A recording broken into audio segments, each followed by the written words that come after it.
Chapter 101 Turf War. Castor had been lucky enough to enter the dream realm near the city and arrive at the castle much earlier than the three of them. By the time Sunny, Nephi's, and Cassie had found their way to the human settlement, he was already in good standing there. Despite the fact that there were a lot of opportunities for a talented legacy to rise through the ranks of Gunlog's army, he had nevertheless decided to remain independent and eventually joined the Changing Stars cohort, drastically raising their combat strength and reputation. Looking back, that was when all of Sunny's problems had really started. That's right, it was all his fault, not mine. Yeah, definitely. Grinding his teeth, Sunny kicked the heavy chest and cursed under his breath. Then, acting as if nothing had happened, he smiled brightly and left the hidden chamber once again. Down below, things were getting interesting. Attracted by the smell of blood, several monsters tried to enter the ruined cathedral to feast on the fresh corpses. However, the Black Knight was as full of wrath as ever. Just as Sunny climbed onto the support beams, he was finishing off a large creature that looked like a praying mantis made of human skin. Initially, Sunny planned to take a look at the material possessions left behind by the 5 unfortunate thugs, but the sight of the ferocious battle made him change his mind. He would have to do it later. Besides, his shadow had already looked through the bloody remains and came to the conclusion that there was nothing really valuable among the dismembered corpses. Not wasting any more time, Sunny escaped through the roof of the cathedral and retraced his steps to the place where he had fought the Blood Fiend. The body of the hunting party's leader was still there. Of course, his memories had long disappeared, leaving the bearded man dressed only in rags. The heavy battle axe was gone, too. Sunny sighed. That's why killing people is not worth it. His shadow covered its face with a hand and shook its head dejectedly, trying to express that his wording was nothing short of unfortunate. Sunny frowned. What? It's not. And for him, it was doubly so. When one awakened killed another, they received a considerable portion of the enemy's soul essence without having to shatter their soul shard. Sunny, however, was not an ordinary awakened. His aspect was based on consuming shadow fragments instead. That meant that even if his enemy had absorbed hundreds of soul's shards in the past, Sunny would only receive the number of shadow fragments matching their rank and class, just like he would after slaying a nightmare creature. Since all sleepers were mere dormant beasts, in this case, the number was 1. Just 1 fragment away from 400, Sunny said, a bit disheartened. All that work for nothing. Some small, rational piece of his mind was actually relieved that killing humans was not very lucrative. Otherwise, in his state, no, he wouldn't. Surely. Wouldn't what? Sunny blinked a couple of times, waiting for his inner voice to answer. However, it was strangely silent. Shrugging, he bent down and searched the dead man's body, hoping to find something of value. However, he was left disappointed. There was no pouch full of soul shards as he had imagined. All Sunny found was a strange piece of fabric that had been secretively tucked away into the tall thug's shirt. Looking at the fabric, he noticed crude shapes drawn on it with ink. Some shapes looked strangely familiar. Is that a map? Indeed, it was a primitive map. The shapes he recognized were the various landmarks located in the neighboring parts of the cursed city. Sunny knew many of them by heart, and had even explored a few in the past. A treasure map. Suddenly, the strange timing of the hunting party's arrival and their lack of experience made perfect sense. They weren't actually hunters. Instead, they were a bunch of fools who had been swindled by some smart person back at the castle into buying a fake treasure map. At least that was the most likely possibility. However, but what if it's real? Sunny blinked, looking at the map with a mix of distaste and avarice. He couldn't decide whether he should try and follow it or throw it away. Luckily, his thought process was interrupted by a thunderous crash. One of the buildings not far from where he was standing suddenly collapsed, filling the street with a cloud of dust and flying debris. A massive shape flew through the air and heavily crashed against another wall, causing an avalanche of stones to fall down. The creature tried to stand up, but then twitched and grew still, spilling rivers of fetid blood all over the pavement. It was unmistakably dead. Sonny quickly hid the map in his armor and dove into the shadows, trying to understand what was happening. Somewhere near, furious roars and the sound of steel clashing against steel could be heard, growing closer with each second. Strangely, there were no human voices. A battle between nightmare creatures. Such things were not rare in the cursed city, but to Sonny's knowledge, there were very few things capable of challenging the current masters of this street and the adjacent square. These creatures were not the most powerful among the inhabitants of the city, but due to their unique characteristics, Sonny tried to avoid them like the plague. He saw several monsters much more powerful than anything he would be willing to take on, ending up sliced and diced into tiny pieces on that square.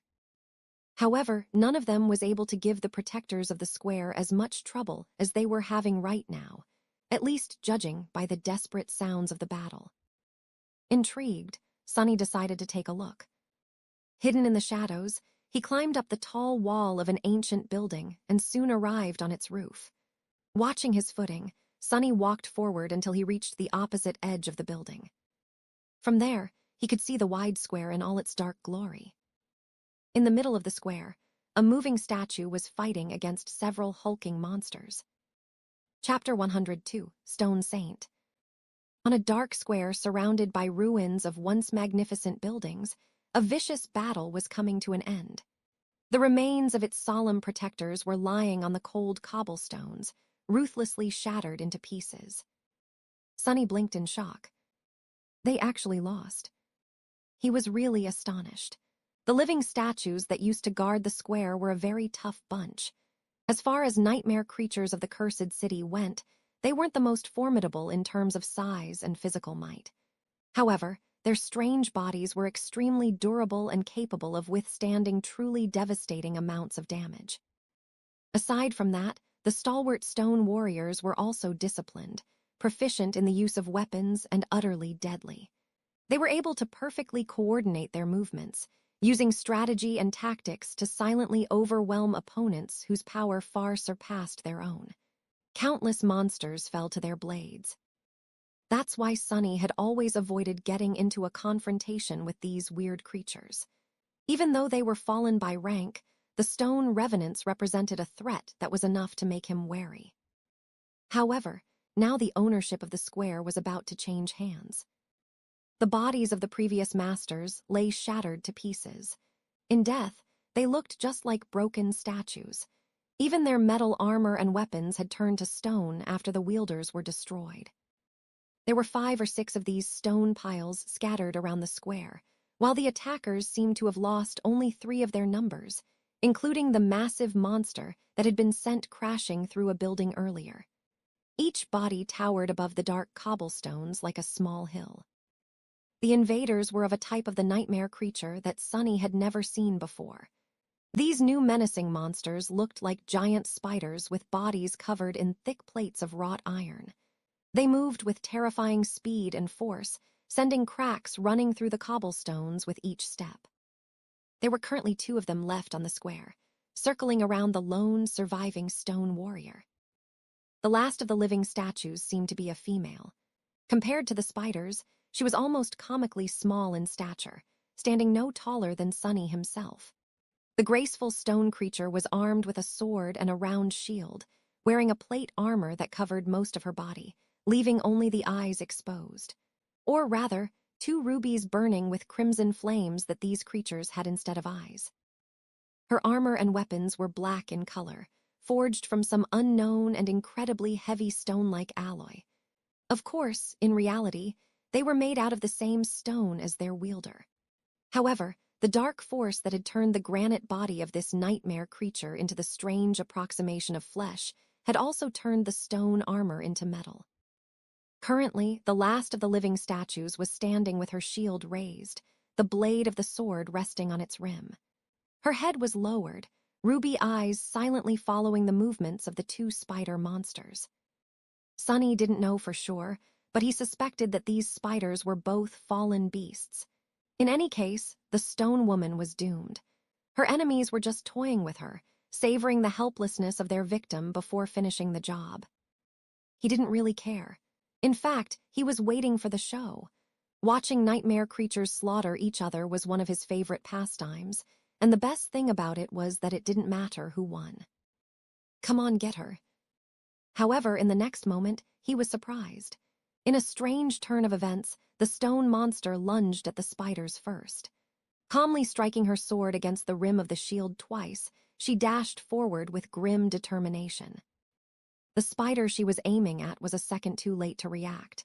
However, due to its superior physical form, it was still able to meet the sudden onslaught with a vicious strike of its own. One of its legs shot forward, threatening to shatter the stone body of the attacking living statue into tiny pieces. The smaller creature deflected the blow with her sword and bashed the spider with the round shield, putting all of her weight and inhuman strength into the strike. Sunny blinked as the massive body of the fallen beast was thrown back and toppled over. The black sword immediately lashed out, sending a shockwave through the spider's guts. A rain of strikes fell on the iron surface of the monster's abdomen, filling the square with the clangor of metal. The stone warrior attacked with savage ferocity, using both the sword and the shield to inflict as much damage as possible in a short amount of time.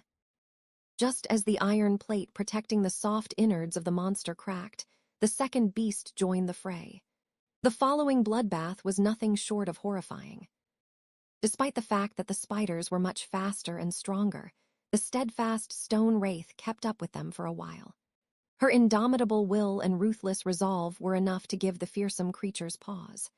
Moving with the deadly precision of a bloodthirsty killing machine, the living statue completely disregarded self-preservation in favor of making her enemies suffer.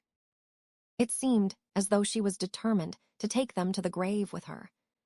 Soon, the terrible wounds on her body accumulated, making the stone creature look like a vandalized piece of macabre art. However, the spiders were no better. Their fetid blood was spilling everywhere, painting the whole square red. Severed limbs and shards of cracked iron littered the ground, mixing with the shattered remains of the fallen stone warriors. Finally, one of the spiders fell heavily to the ground and twitched, drawing its last breath. The remaining beast lunged at the staggered stone monster, its countless eyes burning with fury. The round black shield rose one last time and then flew aside, torn away along with the right arm of the stalwart living statue.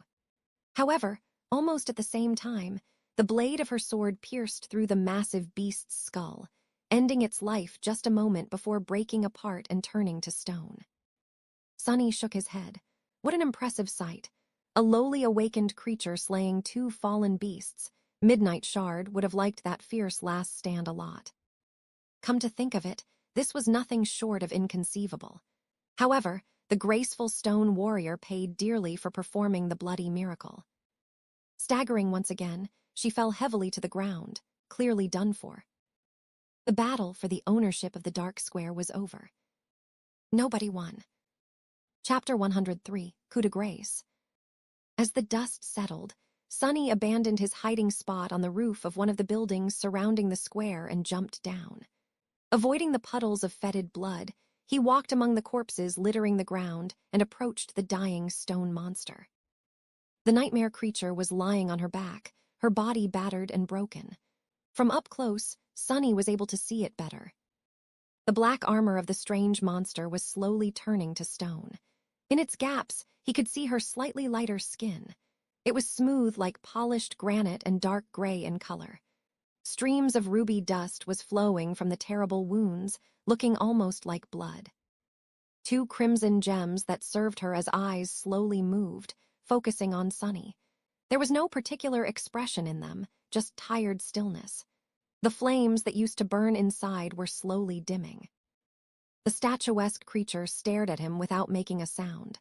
In fact, Sunny wasn't sure that these monsters were even capable of producing sounds. Throughout the whole fight, she had remained eerily silent. He sighed. Life is not fair, huh? With these words, he summoned the Midnight Shard and thrust it through the visor of the dying creature's helm. Even at the death's door, the stone-like flesh of the living statue proved to be extremely tough. However, he put enough strength into his strike, not wishing to make the poor things suffer more than necessary. He was always glad to kill a nightmare creature, but this one deserved a quick death. To be honest, he was very impressed by the small stone warrior's desperate last stand. They didn't know who they were messing with, but you showed them. At that moment, the familiar voice of the spell resounded in the darkness. You have slain an awakened monster, Stone Saint. Your shadow grows stronger. Sunny smiled. That's 4 shadow fragments. Finally, 403. However, in the next second, he forgot what he was thinking about, because the spell wasn't done talking. Whispering into his ear, it slowly said, You have received an echo, Stone Saint. Sunny's eyes opened wide. Did he hear it right? An echo. He had finally received another echo. Cautiously looking around, Sunny lowered his voice and said to the shadow, You heard it too, right? The shadow stared at Sunny in exasperation, then gestured at its mouth, lowered its hands, and didn't say anything. He smiled. Exactly, that's what the spell said. Humming a song, he paced back and forth for some time, then suddenly flinched. Oh, right, I should get out of here. Now that the stone people are gone, who knows what kind of horrors will try to make this square their nest. He made a move to leave, but then stopped and looked at the scene of slaughter with avarice.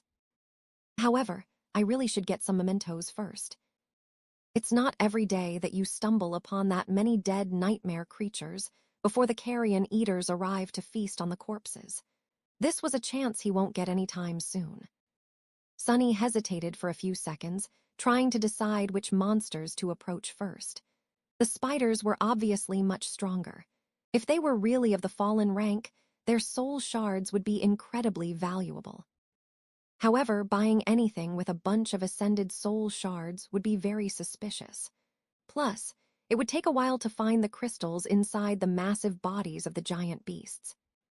The living statues were of the lower rank, but their shattered remains were easy to search. The other inhabitants of the cursed city could arrive at any minute.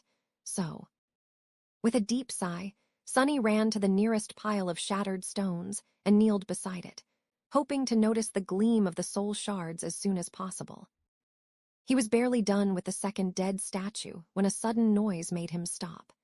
Knowing that greed had doomed a lot of people to their deaths, Sunny suppressed the desire to linger here to the last possible moment and quickly dashed away, putting the last crystal he had managed to find inside his armor on the run.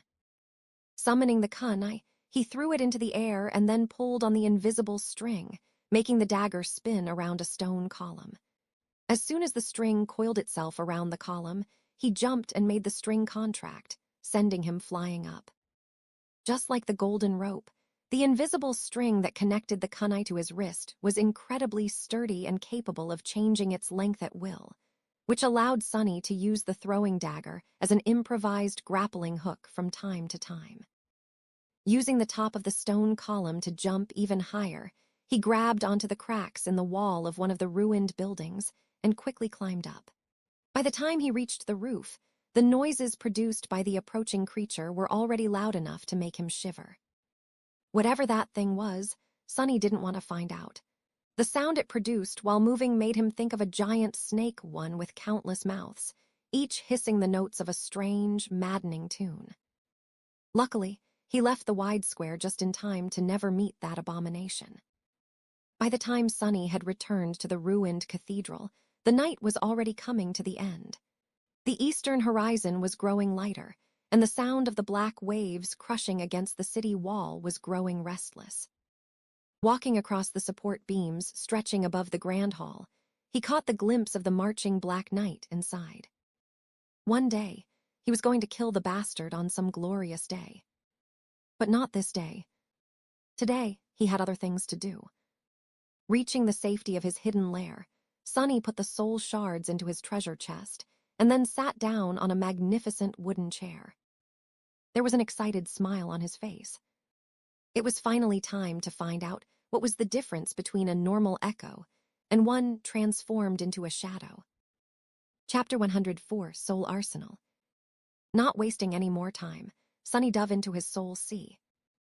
Despite his changed mental state, it was as calm as always. The silent expanse of still water stretched into the empty distance, with the shadow core hovering above like a dark star. Tiny spheres of light floated in the air around it, reflecting on the surface of the tranquil sea. The silent shadows were still there, standing motionless at the edge of darkness. Compared to before, their ranks had swelled. Monsters of all shapes and sizes were among them now, making Sunny's collection of slain enemies look increasingly impressive. Walking past them, he glanced at one or another from time to time, recalling the thrilling battles with a mix of dread and pride. This was his personal museum, a dark monument to all his sins. Wait, sins, why sins? Just at that moment, Sunny stumbled and stopped. Not too far away from him, a gaunt shadow stood among the menagerie of terrifying creatures, silently staring at him with empty eyes. That shadow once belonged to a young man, not much older than Sunny himself. He had lived in the ramshackle settlement beyond the castle's gates, struggling to survive like everybody else. Before.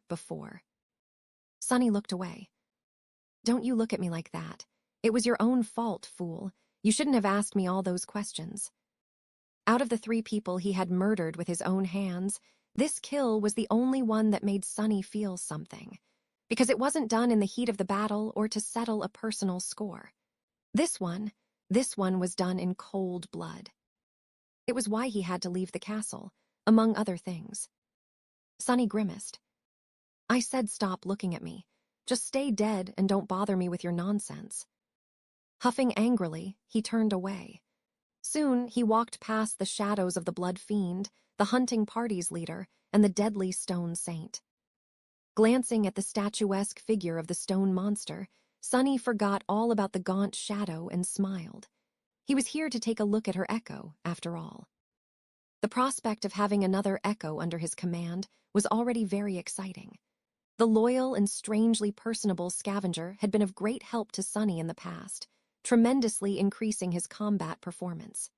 After all, despite having a divine aspect and a uniquely powerful ability, Sunny was still just a dreamer, one whole rank below the echo.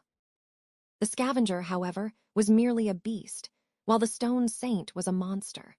Her power was comparable to that of the ferocious carapace centurions, far surpassing anything that Sunny could ever hope to achieve in this cursed place. The strange nature of the steadfast living statue made her even more formidable. Having a servant like that would make many impossible things possible. However, Sunny wanted even more. He was waiting to see what miracle his aspect was going to perform, hoping that the results would surpass his wildest expectations. Soon, he was standing under the black sun of his shadow core, observing the spheres of light that represented his memories. There were 9 of them now. The ones that he actually used were the puppeteer's shroud, the midnight shard, the prowling thorn, the ordinary rock, and the endless spring. Savoring the anticipation, Sunny summoned each of them one by one and read the glowing runes surrounding the memories. He had gotten the heavy kunai after defeating a peculiar creature that resembled a monstrous armored porcupine. The rain of jagged bone quills had left several holes in Sunny's body, but the reward was well worth it. Memory, prowling thorn. Memory rank, awakened. Memory tier, II. Memory type, weapon. Memory description. This flying dagger is as unpredictable and fickle as the affection of a young beauty, but perhaps not as deadly. Memory enchantments, rose of betrayal. Enchantment description. The prowling thorn is connected to its wielder by an invisible string. This string is strong but mercurial, just like the treacherous bond of sentimental attachment. After reading this description for the first time, Sunny couldn't help but wonder if the spell had been scorned by a lover once. The runes practically exuded bitterness. Next on the list was his most dangerous memory, the talking rock. Memory, ordinary rock. Memory rank, awakened. Memory tier, I. Memory type, tool. Memory description, just an ordinary rock. Memory enchantments, not really. Enchantment description, the word is mightier than the sword. The rock is mightier than the word. The funny thing was that the ordinary rock, which was capable of repeating various sounds, had fallen into the hands of a person who was unable to tell lies. It was now the most honest memory in two whole worlds. It had also made Sonny think twice before opening his mouth. Sometimes. The last memory he decided to take a look at was, perhaps, the most precious to him. It was the beautiful glass bottle that Cassie had given Sonny as a farewell gift. Memory, endless spring. Memory rank, dormant. Memory tier, IV. Memory type, tool. Memory description. A lovesick devil had once imprisoned a mighty river in this fragile glass bottle. It was his gifted to a beautiful desert spirit. Memory enchantments, gift of water. Enchantment description. This bottle contains enough water to make flowers bloom in the desolate heart of the most lifeless of deserts. This one was sort of romantic. It seemed as though the spell was all over the place when coming up with these descriptions, to the point where Sonny couldn't even tell if it was being serious. With a sigh, he dismissed the sphere of light containing the endless spring and glanced up. The other four of his memories were not very useful. They were an incredibly heavy tower shield, a suit of armor that was worse than the puppeteer's shroud in every regard, a glass eye capable of producing bright beams of harmless red light, and the obnoxiously loud silver bell, the first memory he had ever gotten. The remaining three had been awarded to him for killing comparatively weak monsters on the streets of the cursed city. He was hoping to trade them for something more suitable during his next visit to the castle, whenever that might be. Forgetting about the memories, Sonny finally focused his attention on the brightest sphere of light that was floating in the dark emptiness above his head. The one containing his new echo. He willed it to descent and watched as the sphere glided down, softly touching the surface of dark water a few moments later. It slowly dimmed, revealing the stone figure hidden within. Here in the dark silence of the Soul Sea, the stone saint looked just like a statue. She was approximately as tall as Sonny, looking miniature in comparison to the rest of the nightmare creatures he had to face on the forgotten shore. She was also uniquely human-like in appearance. If not for the dark gray hue and the stone-like nature of her granite skin, Sonny might have even mistaken the strange monster for a sleeper. Provided, he couldn't see much of her body behind the graceful dark armor. The nature of these strange creatures remained a mystery. Chapter 105, Living Stone. Previously, Sonny had considered the living statues to be just that, monuments brought to life by evil spirits. There were a lot of revenants like that walking the streets of the cursed city. Take the Black Knight, for example. Sonny was almost sure that the bastard was actually just a suit of armor with a vengeful wraith imprisoned within it. He had no proof that there was an actual body in that moving steel fortress, at least. However, after watching the stone saint die right before his eyes, he wasn't so sure that she and the Black Knight were the same anymore. There certainly were similarities. Even the design of their armors was somewhat similar, as though one had originated from the other. But the stone warrior's armor seemed much more ancient. And then there was the ruby dust that flowed from the stone creature's wounds instead of blood. Since when did statues have blood? It was almost like these strange creatures were designed to possess their own weird form of life. Come think about it, the stone warriors resembled artificial beings brought to life by some dark magic, much more than they resembled undead creatures. Mysteries, mysteries, mysteries all around. Perhaps the runes describing the stone saint would provide him with some answers.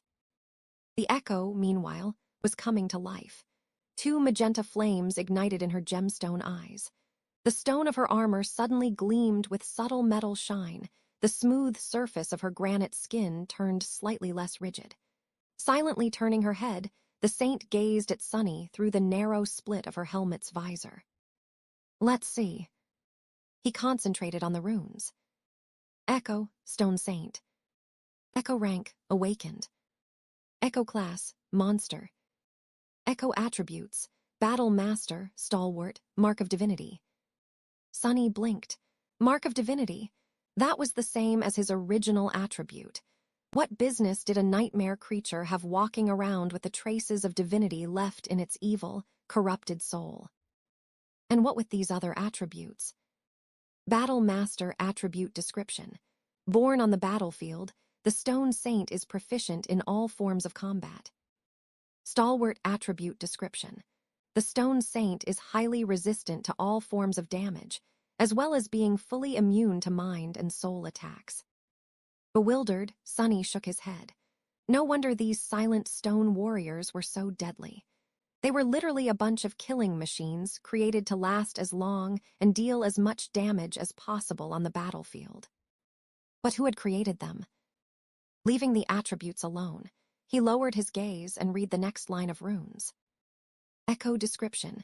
Deep in the cavernous halls of his dark domain, the last child of the unknown had created them from stone to quell the fire burning in his resentful heart. However, that fire only grew hotter. Designed to bring peace, they were instead born into an endless war. The unknown again. Or rather, their children. It seemed like his theory was correct. The Stone Saint was either an artificial being or a descendant of one. In any case, that was before she was corrupted by, well, whatever it was that had corrupted all the nightmare creatures, and especially those in the cursed city. Now even gods wouldn't be able to describe what exactly she was. Not that it mattered. A monster was a monster. Sunny was more interested in the fact that the traces of divinity that the stone warrior bore had to have come from their original creator, who was at least partially one of the unknown. Which meant that the unknown, indeed, were closely related to the gods and to divinity itself. Just like Mysterious Weaver. Looking away from the runes, Sunny studied the motionless echo with his altered eyes. What he saw made him smile darkly. Just like the memories, the true essence of the echo was weaved from the countless diamond strings that formed an infinitely complex pattern.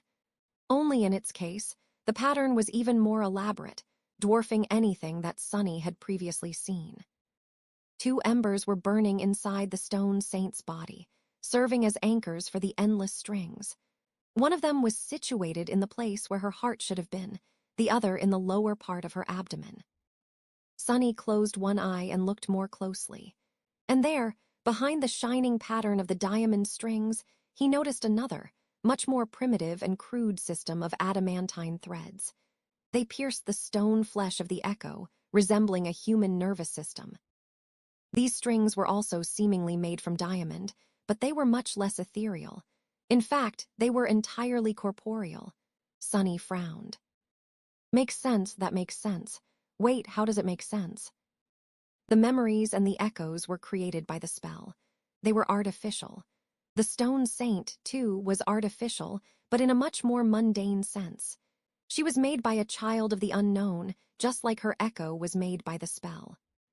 Which meant what? That the technique that had been used to create the Stone Saint was eerily similar to the technique that the spell used, although it did look extremely primitive in comparison. Could that mean that the spell itself had come from the unknown? Sunny grimaced and shook his head. No. Although it was a sound theory, there was too little information to actually consider it substantiated or even remotely believable. He needed to find out more, learn more, uncover more before even beginning to understand the true story that connected the spell, the gods, the unknown, and his own life into one nightmarish tapestry. But there would be time for it later. Right now, he had something equally as interesting right within his grasp. Glancing one last time at the graceful stone monster, Sunny gulped and licked his lips. Then, he said timidly, Let's do this." Taking a step forward, he hesitated, and then carefully put his hand on the breastplate of the Stone Saint's armor, right across from the place where the main nexus of her spell weave was situated. To his surprise, the breastplate felt like stone and was warm to the touch.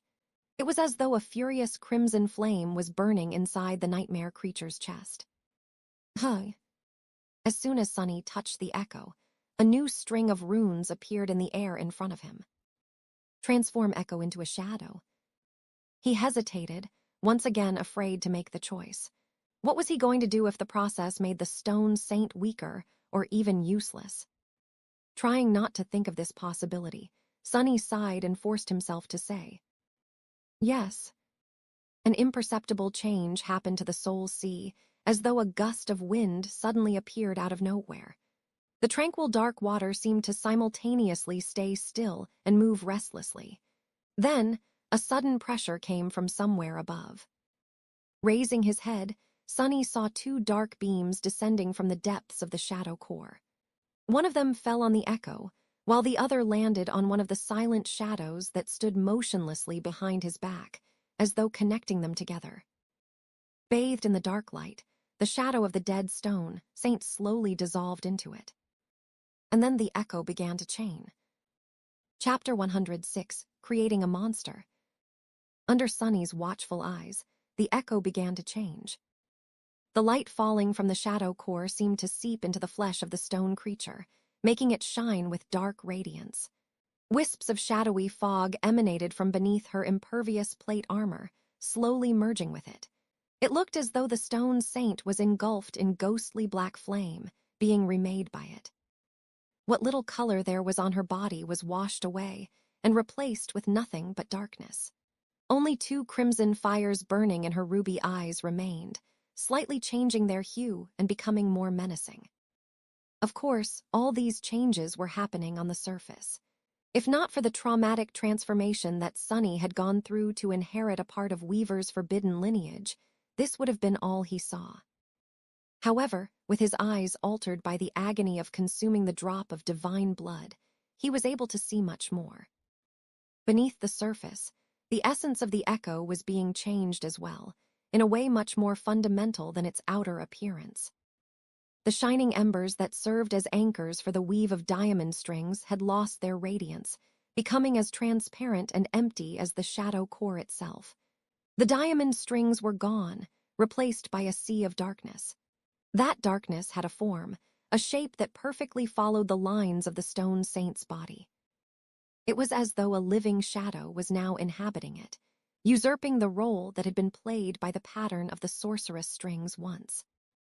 Although similar in appearance to the original Echo, this new creature was a completely different type of existence. Sunny had never seen anything like it before. It was created by his aspect, after all. The process of transformation, meanwhile, was coming to the end. The ray of dark light cast by the shadow core was disappearing, its reflection drowning in the calm water of the silent sea. The black flames were already fully absorbed by the stone-like armor of the saint, gone with the dark radiance of her smooth granite skin. Sunny observed the stone saint. Clad in the lusterless black armor, with two ruby flames burning in the deep shadows of the visor, she looked like an incarnation of pure darkness, a noble demon sent to wage war against heaven from the depths of hell. What changed the most, however, was her presence. Before, the Echo felt like an empty shell, a magical tool rather than an actual being. Now, however, there were hints of mysterious will in her crimson eyes, a subtle sense there was a nascent spark of sentience burning somewhere deep within her lightless soul. Or whatever it was that the menacing monster had instead of a soul. This was a shadow. Just as this thought appeared in Sunny's mind, the faintly familiar voice of the spell resounded above the dark waters of the Soul Sea. "You have created a shadow monster, Stone Saint." Hearing these words, Sunny smiled. However, a second later, the smile disappeared from his lips, replaced by a pained expression. Only now, after the process was complete, he felt a subtle emptiness permeating his whole body. He felt weakened. The loss of 100 shadow fragments was finally making its effect known. He had suspected that spending them in this way would reverse the process of power accumulation that had consumed him for these last few months, but it was still an unpleasant feeling. He was much stronger than he had been during the journey through the labyrinth. However, some of his physical might was unmistakably gone, leaving him with a bitter feeling of regret. No. He had known that this would happen, and decided to proceed with the experiment anyway. It was well worth it. Forgetting about the change in his physical state, Sunny walked around his shadow and observed her from different sides. The stone saint's eyes silently followed his movements, sending glints of crimson light reflecting from the black surface of the tranquil sea. This is amazing. I wonder what she is capable of. Summoning the runes, Sunny immediately noticed that there was a new cluster shining right beneath the one describing his echoes. Shadows, Stone Saint. Excited to learn more about his new pet monster, Sunny was about to concentrate his attention on the runes, but then stopped and glanced down at his own shadow, a little embarrassed. Sorry, how are you feeling, buddy? You aren't, jealous or anything." The shadow looked away and pretended that it didn't know him. It was seemingly indifferent to the appearance of a new shadow creature in his service, even though this new shadow had a capital letter to its name. "Well, I just wanted to say that you shouldn't be. I still value you very much. Even though the Stone Saint is probably capable of slicing powerful monsters into tiny pieces with her sword, while you're still just a useless piece of an incredibly capable scout and my most trusted confidant, I still appreciate you. Yeah." He stared at the shadow for a bit, and seeing that it didn't react in any way, turned away. This guy, he'd better step up his game. Huh. Focusing on the runes, Sunny summoned the description of the shadow and read. Shadow, Stone Saint. Shadow rank, awakened. Shadow class, monster. Shadow attributes, battle master, stalwart, spark of divinity. Sunny blinked. It seemed as though Stone Saint's divine attribute had evolved to match his own. Was it because he was her master? This was a nice surprise. However, he still didn't see how she was different from before. Frowning, he continued to look through the shimmering runes. Shadow description. Shadow Saint was created by the treacherous lost from light in the cursed darkness of the forgotten shore. Again with this whole treachery stuff. Can I get another epithet, huh? But in the next moment, he forgot all about this little frustration, because the following line of runes showed him something really unexpected. Just beneath the description, a familiar set of runes shined in the air. Shadow Fragments, 0200. Chapter 107, Growing Shad. Sunny stared at the runes, perplexed. Then, a sudden light of understanding appeared in his eyes. He finally realized what was the principal difference between an echo and a shadow. It was really very simple. The echoes were mere replicas of the creatures that had left them behind. They were molded in their image and never changed, always remaining the same as the originals at the moment of their deaths. Shadows, however, were different. After all, they were mercurial by nature, always changing their forms and shapes depending on the environment. And so, a shadow was capable of change to some extent, too. It was capable of growth.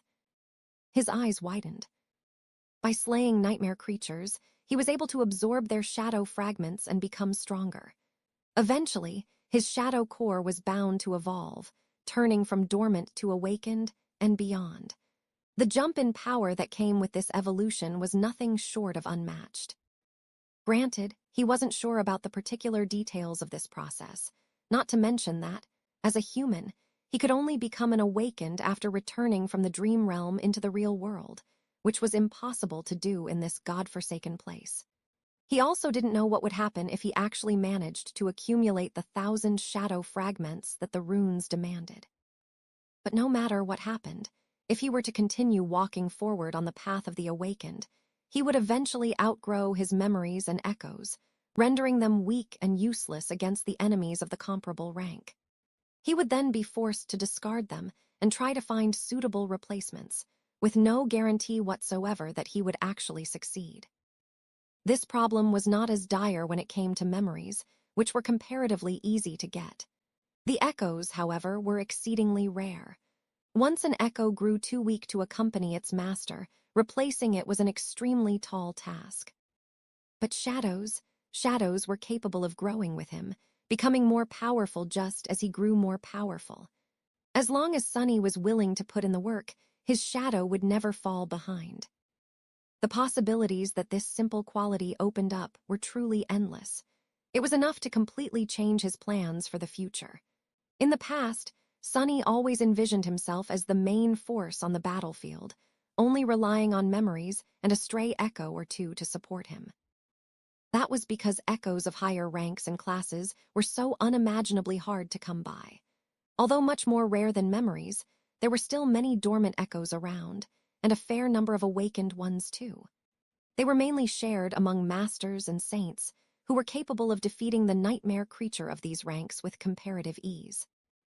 But battles against fallen and corrupted monsters, not to mention anything even more dreadful, were never easy.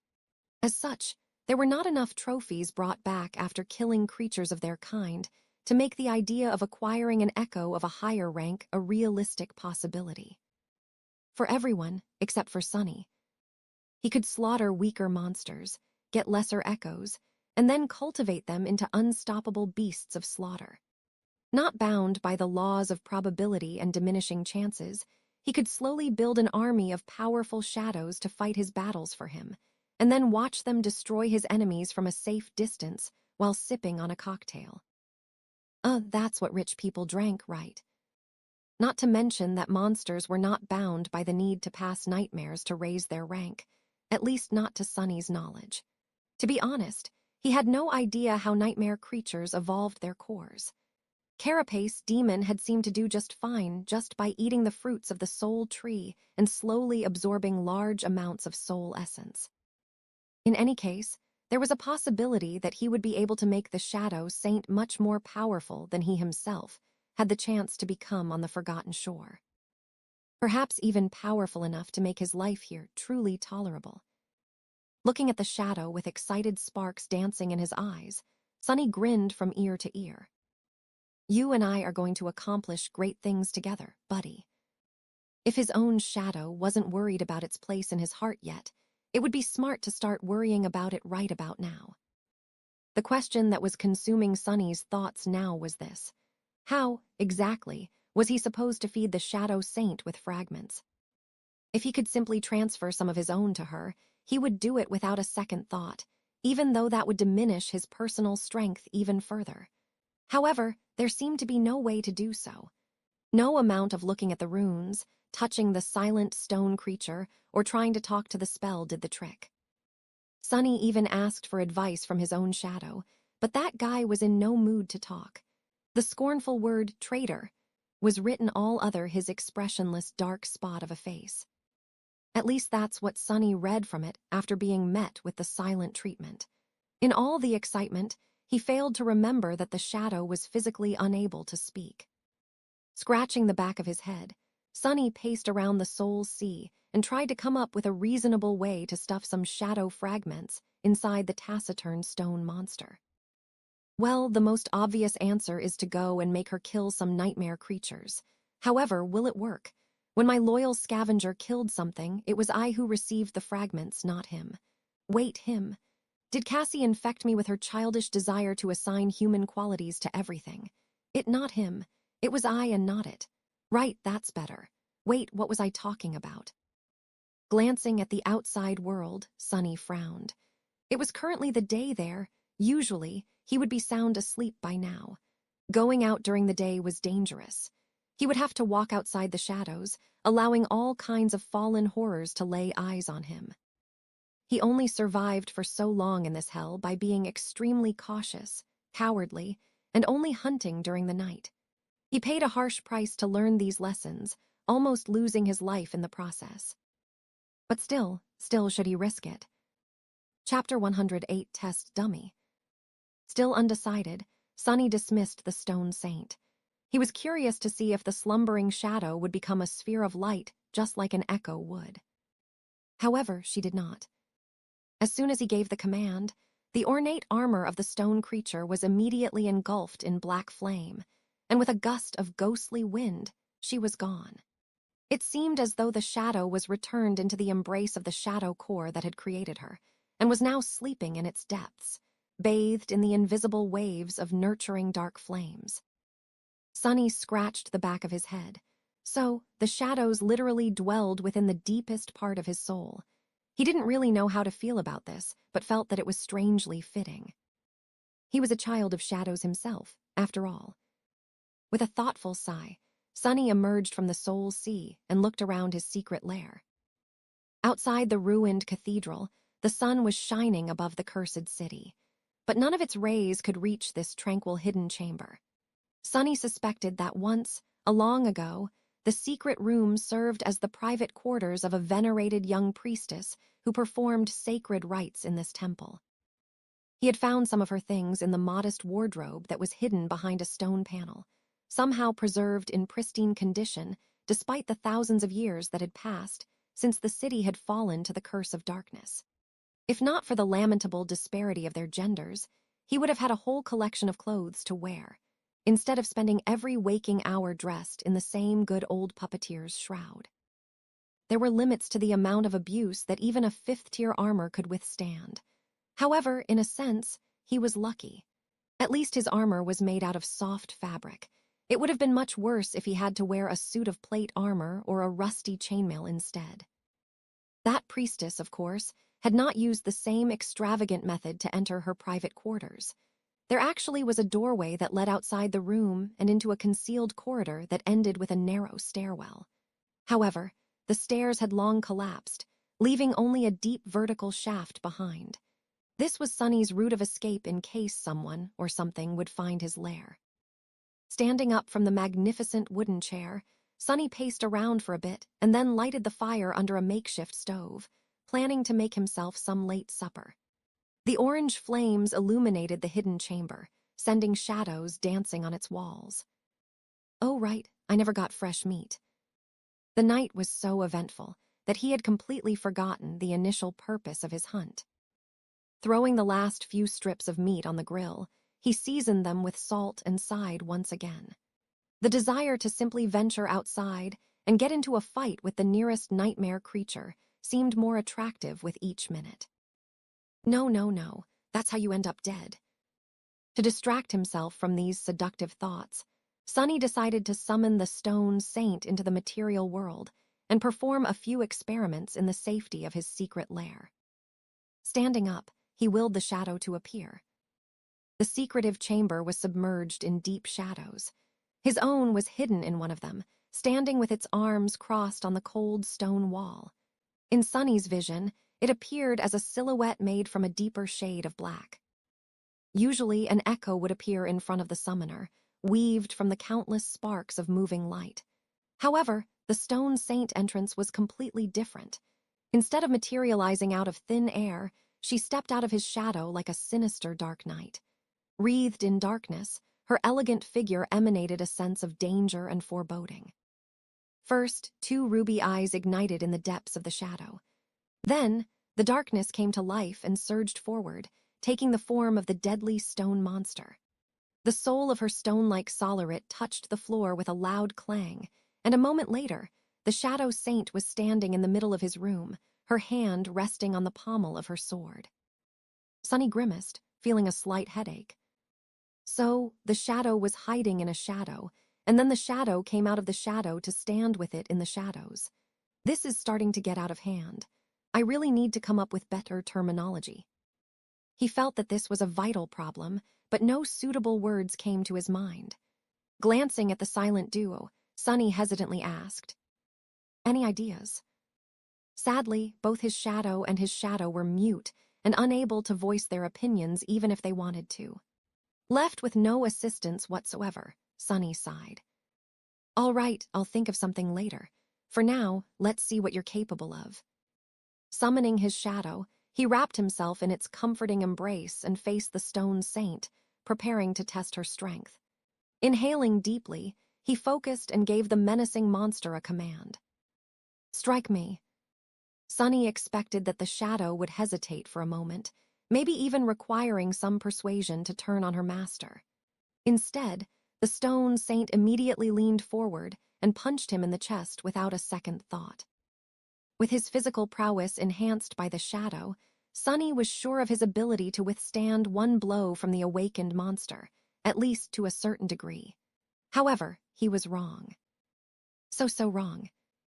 Before he could even react, the armor-clad stone fist crashed into his ribs, making Sunny feel as though he was hit by a train. In the next second, he found himself lying on the floor, surrounded by numerous pieces of broken wood. Oh no, my chair. The magnificent chair was gone, ruthlessly turned into splinters and firewood by the impact with his back. It was completely unsalvageable. Sonny's back wasn't doing much better. Turning onto his stomach with a moan, Sonny spat a bit of blood on the stone floor and weakly raised one hand, giving the shadow saint thumbs up. Good, well done. 10 out of 10, just like crap that really hurts, just like I expected. Casting a furtive glance at the elegant stone knight, he forced a smile out and tried to stand up. I think I need to amend some details of the future experiments. Next, Sonny was planning to enhance the stone saint with the shadow before getting her to strike him again. However, on second thought, there were better ways to measure her power. Chapter 109, Soulmates. Picking himself up from the floor, Sonny staggered and found his way back to the fire burning under the improvised grill. Glancing at the motionless stone knight, he spat a bit more blood and groaned. As the appetizing aroma of roasting meat filled the air, the blood weave got busy repairing his body. By the time his supper was ready, Sonny was able to breathe without wincing. Putting the meat on his prized possession, the luxurious silver plate, Sonny prepared to eat. On the forgotten shore, simple everyday necessities like plates were rarer than enchanted swords and magical suits of armor. In the whole cursed city, only Gunlog and his 5 lieutenants were able to dine with as much decorum as Sonny. Granted, he had yet to find even a single pair of chopsticks in this whole damn place, let alone something more technologically advanced, like a spoon. Of course, Sonny could try and make one himself, but that wasn't the same thing. The Shadow Saint was silently looking at him with her burning ruby eyes. Feeling uncomfortable under her mysterious gaze, Sonny glanced at his plate, then at the menacing stone creature. You want some?" He raised a piece of meat and offered it to the taciturn monster. However, the stone saint showed no reaction at all. "Well, suit yourself." Using the prowling thorn as a kitchen utensil, Sonny dug in, devouring the juicy meat like a starving animal. With not a single human soul around, he didn't bother with table manners at all. That's the life. His perpetually hungry outskirt self would have been really shocked to see this extravagant feast. That was real meat. He had hunted and prepared it himself, no less. More than that, he got to enjoy a similar type of luxury food almost every day. Of course, that real meat had come from a revolting horror of a monster, but these were just small details. Chewing on the last piece with a sense of deep satisfaction, Sonny thoughtfully looked at the stone saint. It was time to continue. Earlier, he wanted to see if there was a possible synergy between the different powers that his aspect possessed. Namely, if the enhancement provided by shadow control could be applied to shadows. Sonny knew that his shadow was able to enhance his body, his memories, and with lesser effect, various inanimate objects. However, it was unable to enhance other humans and memories that belonged to them, as well as any living creature except for Sonny himself. He had secretly tested it during his travels with Nephi's, and Cassie to come up with this conclusion. More importantly, it couldn't affect echoes. But what about shadows? Giving a mental command, Sonny sent his shadow in the direction of the stone saint and held his breath. Flowing like water, the shadow silently grasped the statuesque monster in its dark embrace. Then, it seemed to disappear, as though absorbed by the stone flesh of the tenebrous night. A moment later, Stone Saint's ruby eyes blazed with crimson fire. Her smooth granite skin shined with dark radiance once again, smoky wisps of the ghostly gray fog oozing from beneath her stone-like armor like dancing flames. Suddenly, it felt as though the temperature in the hidden chamber dropped by a couple of degrees. Shadows around the menacing creature seemed to swell, becoming deeper and darker, like a vast mantle sown from boundless empty blackness. The elegant stone saint had always looked dangerous and deadly, but now she was downright fearsome. Even without having the shadow saint strike him again, Sonny could tell that the experiment ended in a resounding success. It was apparent that the two types of his shadows were practically created for each other. Her power was increased twofold, at least. A bit peeved, he looked down and sighed. Why does she look so much cooler than I do when using the shadow? Shouldn't it be the other way around? I'm the true divine shadow here, me. Where's my aura of mysterious coolness? Shaking his head, Sonny lamented his lack of good looks and simultaneously congratulated himself on becoming the master of such a stylish monster. Technically, it didn't matter how his shadows looked, just as long as they were powerful. However, he was secretly glad that his first shadow was not only powerful, but also a darkly beautiful sight to behold. Killing monsters was great, but killing monsters while looking good was even better. Wait, if she can use my shadow, what else can she use? Suddenly excited, Sonny finally swallowed the half-forgotten piece of meat and dismissed the stone saint. Then, he shifted his perspective to look at the soul sea and summoned her again, this time inside it. The shadow appeared in the whirlwind of black flames and stood motionlessly upon the still waters of the silent sea. Her mysterious ruby eyes stared at him through the narrow visor of her stone helmet. Not wasting any time, Sonny looked up at the spheres of light circling around the shadow core. What if I can equip her with actual memories? What to choose? She was extremely strong and very proficient with her round shield, so wasn't it logical to assume that a tower shield would suit her even better? Coincidentally, he happened to have one of those. Sonny summoned the memory that he had gotten in one of the fights on the streets of the cursed city. It was a large, square tower shield that was almost as tall as him. The thing was too heavy and unwieldy to actually use in combat, at least not by Sonny. Plus, he wielded a takai, which could only perform to its full potential while held in both hands. Grabbing the cumbersome shield, Sonny walked over to the Shadow Saint and handed it to her with a hopeful smile. Here, take this, please. The shadow stared at him for a few moments, then lowered her head and glanced at the tower shield. Come on, take it. His heart skipped a bit when the statuesque creature slowly raised her hands and grasped the memory with her stone gauntlets. Yes, that's right, now use it. The stone saint obediently brought the shield to her chest, and then shattered it. Sonny froze, his mouth hanging open. Your memory has been destroyed. What? The shards of the broken memory turned into a river of tiny sparks of light, just like the echo of the carapace scavenger and the azure blade had done before disappearing forever. My tower shield. Sonny felt a sharp dagger of sorrow stab at his heart. Yes, the shield was of no use to him, but it would sell for so much money in the real world. Why did this evil thing have to break it? Why wasn't his beautiful chair enough? He gazed at the tiny sparks, wanting to cry. However, a moment later, his eyes widened. Because the river of sparks did not disappear. Instead, it circled around the stone saint's body and then suddenly flowed through it, separating into two streams. Each stream was then absorbed by one of the dark embers burning in the depths of the living shadow that was hiding inside the monster's body. Sonny blinked. Stone Saint has grown stronger. Chapter 110, Memento. Sonny stared at the Shadow Saint, dumbfounded. The storm of emotions that the destruction of the tower shield had produced was still tugging on his heartstrings, but now an equally powerful feeling was slowly welling up in his chest. Not knowing how to process all of this, he simply blinked a couple of times and said in a flat tone, Huh. So, let me get this straight.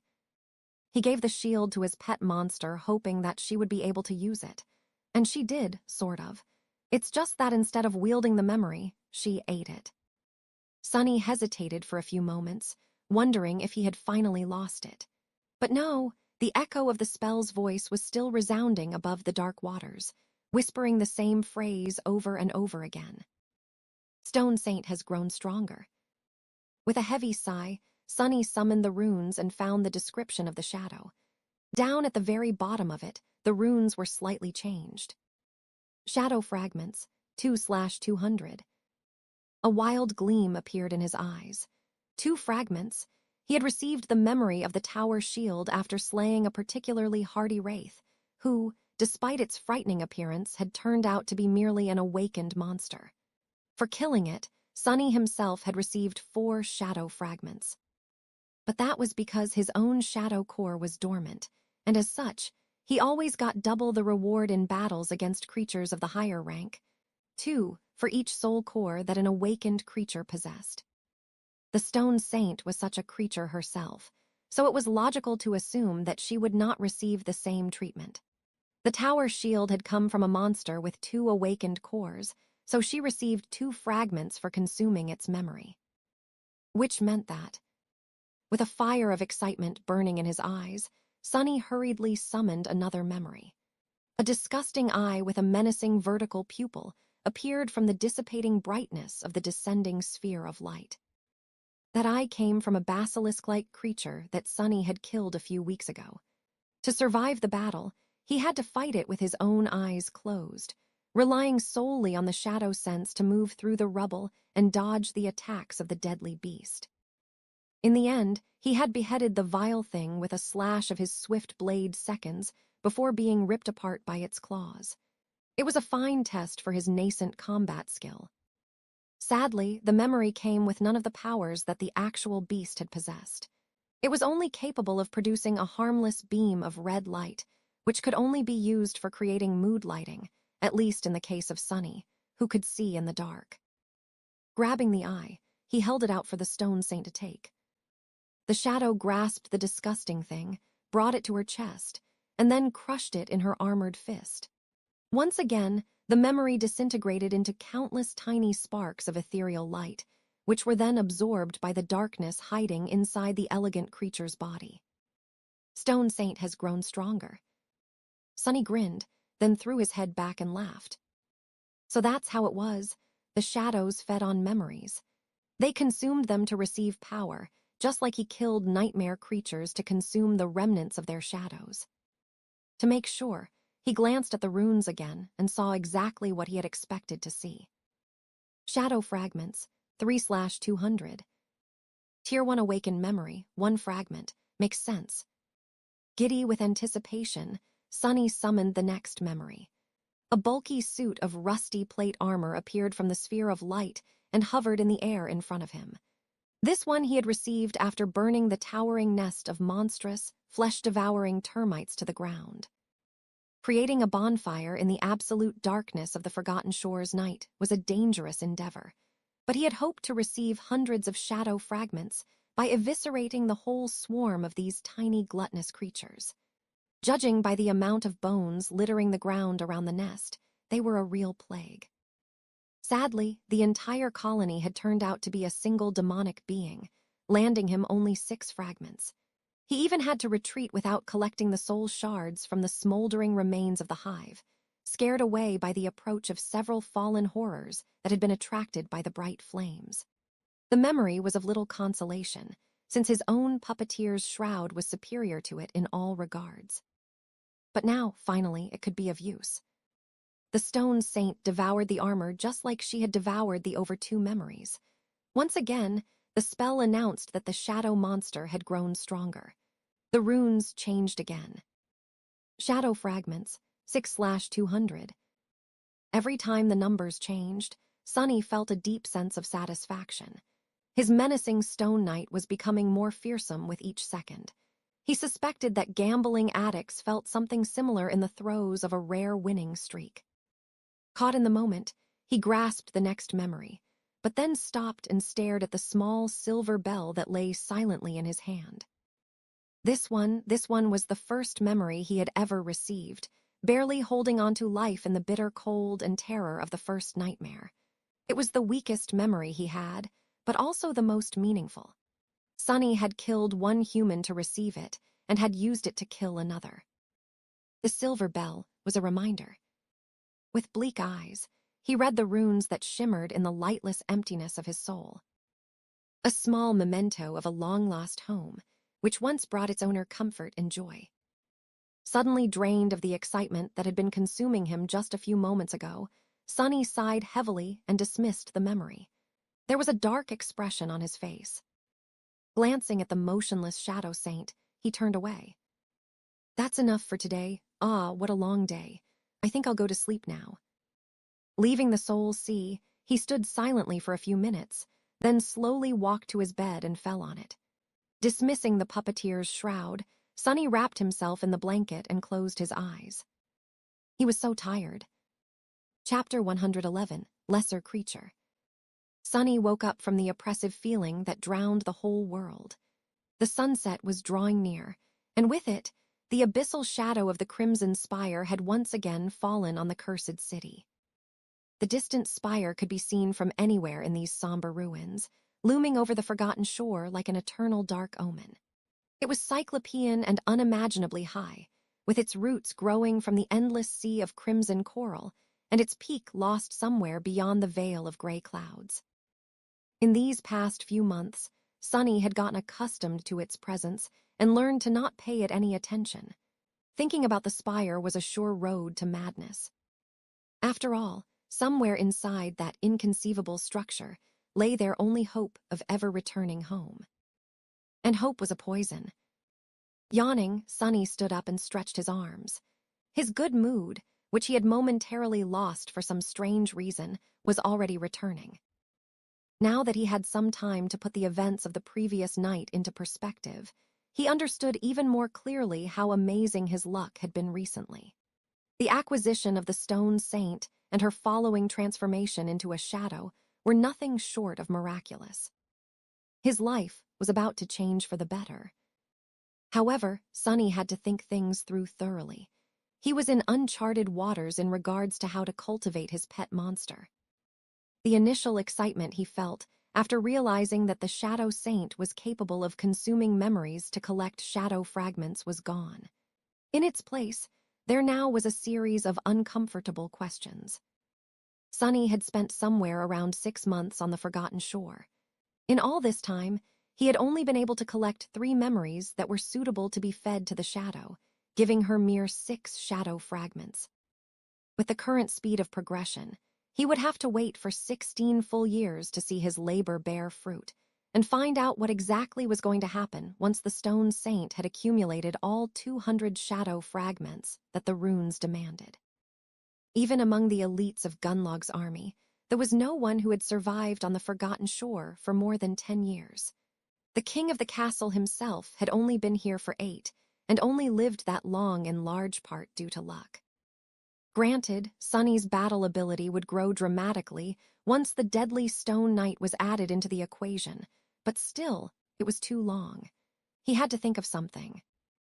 While he was doing the math, Sunny's eyes fell on the iron chest that stored his painstakingly accumulated fortune of soul shards.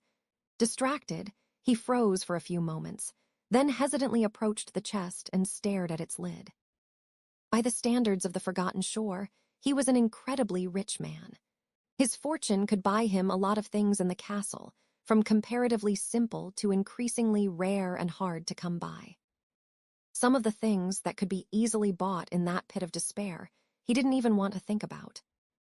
What interested him the most, however, was the possibility of acquiring a large amount of memories. Powerful memories with useful enchantments were not cheap. In fact, they were extremely expensive, but he didn't really care about the quality.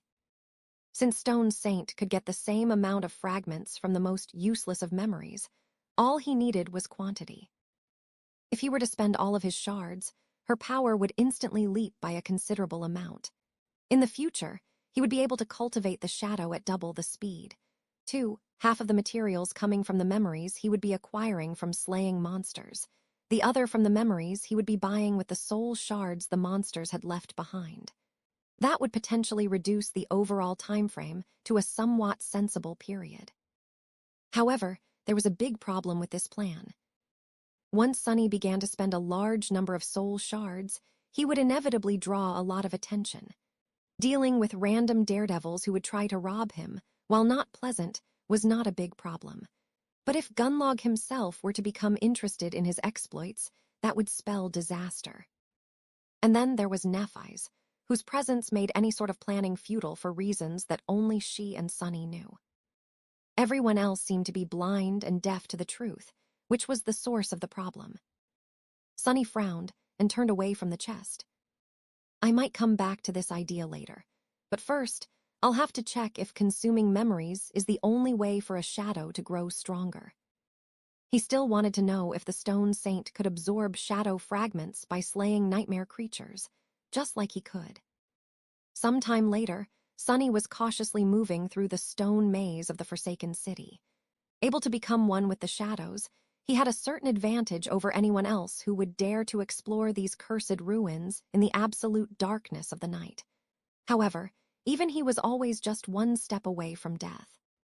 Attracting the attention of the real masters of the streets, the fallen creatures who dwelled here from the ancient times, would be the end of him. Sunny had no illusions about that. Humans only survived here by learning how to avoid the fallen ones and seek out weaker monsters to hunt. There weren't a lot of lesser creatures who were able to secure a foothold in the cursed city, so hunting them was always dangerous. Nevertheless, that was what Sunny had made into his profession, and that was what he was doing now. Finally, he reached the area where he had observed a particular creature in the past. Surprisingly, Sunny was intimately familiar with that type of monster. After all, one of them had almost cost him his life in the past. Somewhere around this particular street, a lone carapace centurion had made its lair. Climbing atop a tall stone column, Sunny stood motionlessly in the darkness and waited for his prey to appear. Time moved excruciatingly slowly, but a good hunter had to have a lot of patience. His dark eyes pierced the veil of night, observing the ghostly ruins. 1 hour passed, then another. Sunny waited. Soon, his patience was finally rewarded. From the deep darkness of one of the toppled buildings, a familiar hulking shape appeared in all its menacing beauty. The carapace centurion stepped onto the cobblestones, his black carapace decorated with crimson patterns, 2 terrifying bone scythes scraping against the stone. Sunny smiled. The carapace centurion only had time to take a single step before 2 crimson flames suddenly ignited in the deep shadows that consumed the ruined street. Then a graceful stone knight stepped out of the darkness. Raising her shield, she rested the blade of her sword on its rim.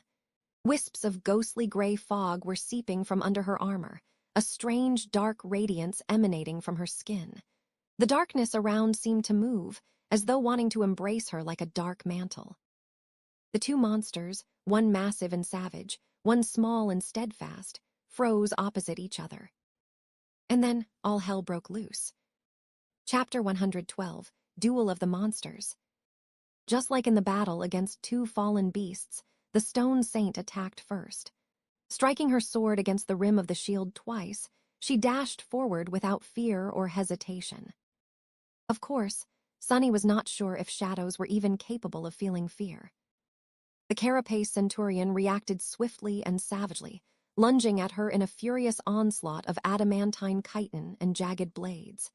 In front of this towering creature, Shadow Saint looked meager and slight. The 2 monsters collided in the middle of the street, a small shockwave spreading outward from the point of their impact. Dust and small pieces of gravel were sent flying through the air. Sunny watched the battle with vigilant eyes. He suspected that these 2 nightmare creatures were somewhat equal in terms of power. The centurion was much bigger and heavier, the impenetrable carapace making it an especially deadly adversary. All carapace creatures were unnaturally tough and strong. It also had the advantage of reach and mass. The Shadow Saint was equally as resilient due to her heavy armor and stone-like nature. Despite her small frame, the graceful knight possessed a stunning amount of strength. Sunny also had to keep reminding himself that she was not actually human, and as a being made of stone, weighed much more than a human would. The disadvantage of her size was bridged by battle awareness and skill, making the outcome of the fight unpredictable. However, that was only true if he failed to account for the dark embrace of his shadow. With its reinforcement, the stone saint was unimaginably more powerful. Sunny was pretty sure that the centurion stood no chance. Meanwhile, the 2 monsters were entwined in a ferocious battle. The Shadow Saint withstood the onslaught of bone scythes by bashing one away with her shield and evading the other.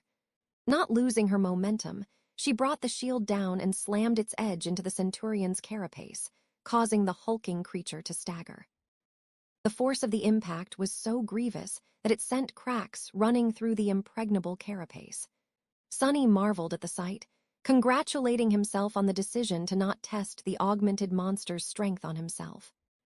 Using the opening that she had created, the stone saint twisted her torso and delivered a backhand blow with the boss of the shield, striking the same spot again. The already damaged chitin plate splintered, revealing the soft flesh beneath. A moment later, she was already moving to evade the fierce retaliation of the savage carapace creature.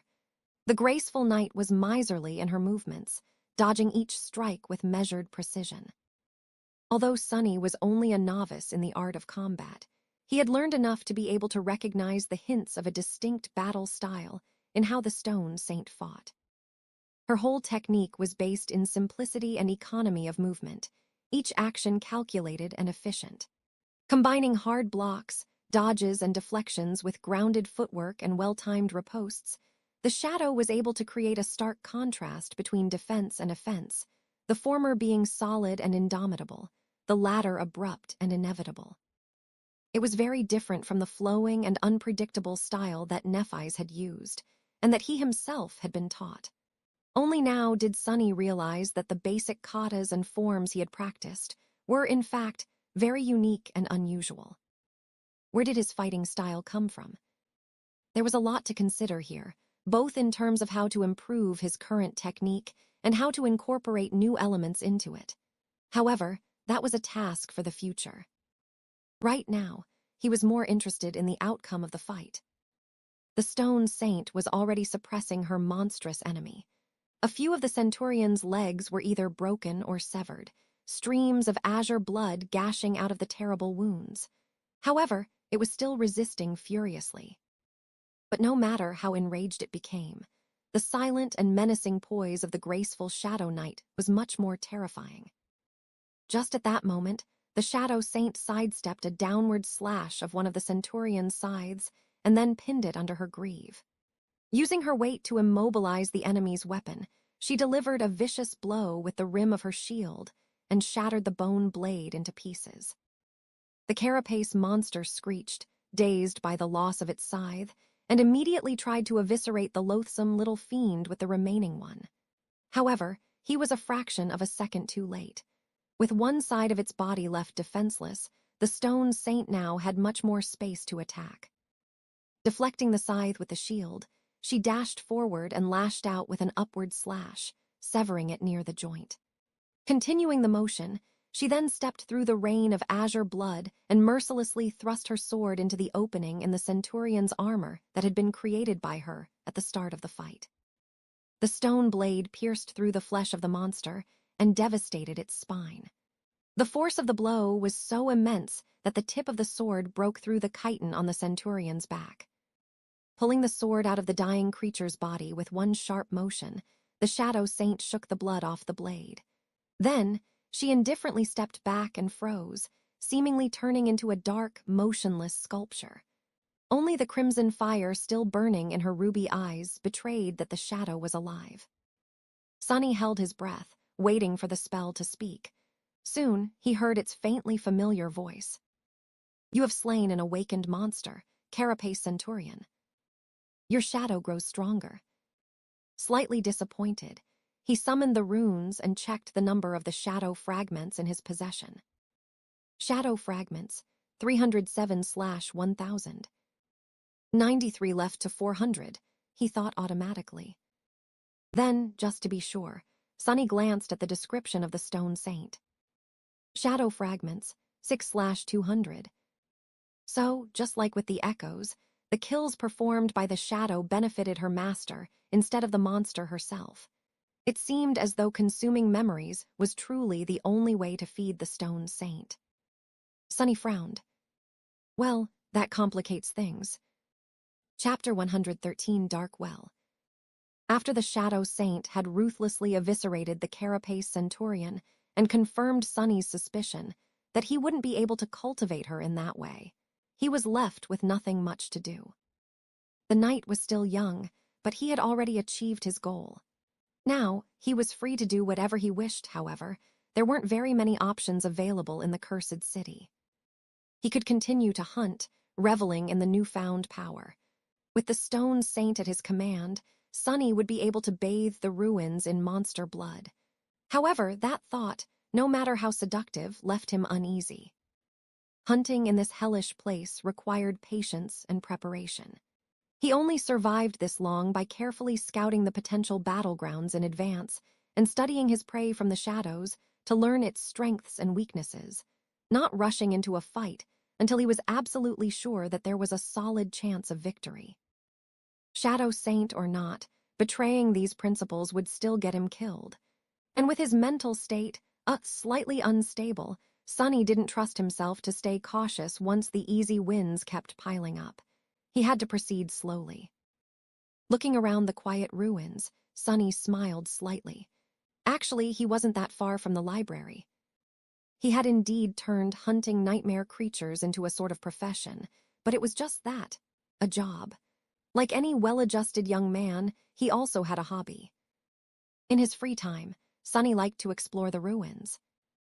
The warm feeling of satisfaction he had experienced after finding the hidden nest of the vile thieving bird never left his memory. There was something deeply engaging in uncovering fragments of long-lost history and piecing them together. Maybe Sonny had inherited this passion from teacher Julius, or maybe it had always been slumbering deep within his heart. In any case, he enjoyed exploring the ancient city a great deal. It was full of all kinds of mysteries, both large and small. After thousands of years had passed, most traces of the past had been erased by the merciless flow of time. But by looking in the right places and exercising critical thinking, insight, and imagination, it was possible to piece together tiny shards of truth. Every time the seemingly disparate clues clicked into a coherent picture, Sonny felt a pleasant rush. Interestingly enough, it didn't matter whether that picture pertained to something important or completely useless. In fact, he enjoyed learning about the small details of the daily life that the inhabitants of the ancient city had once led much more than he enjoyed learning about the possible origins of the catastrophe that had befallen them, despite the fact that the latter was directly related to his own survival.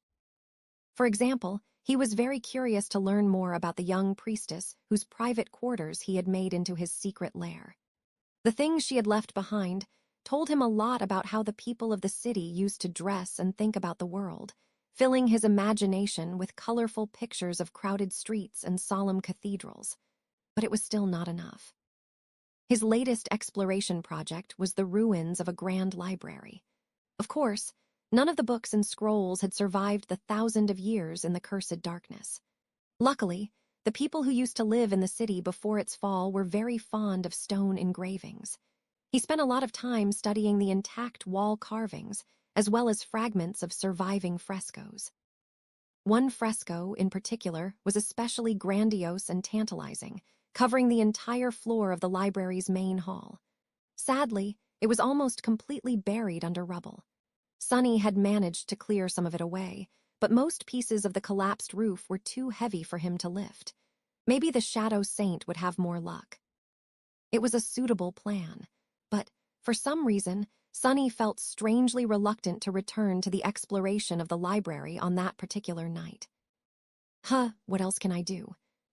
He jumped down from the stone column and approached the dead carapace centurion to carve out some meat and the soul shards. Come to think of it, the spot marked on the crude map that he had found on the body of the strange hunting party's leader was not that far away, too. Maybe he could check it out. Sonny vehemently shook his head. No, the map has to be fake anyway, right? Trying to suppress the unhealthy fire of curiosity burning in his chest, Sonny concentrated on the task at hand. Once the meat and the shards were in his possession, though, the persistent desire to follow the map returned. And if it's not fake, that's even worse.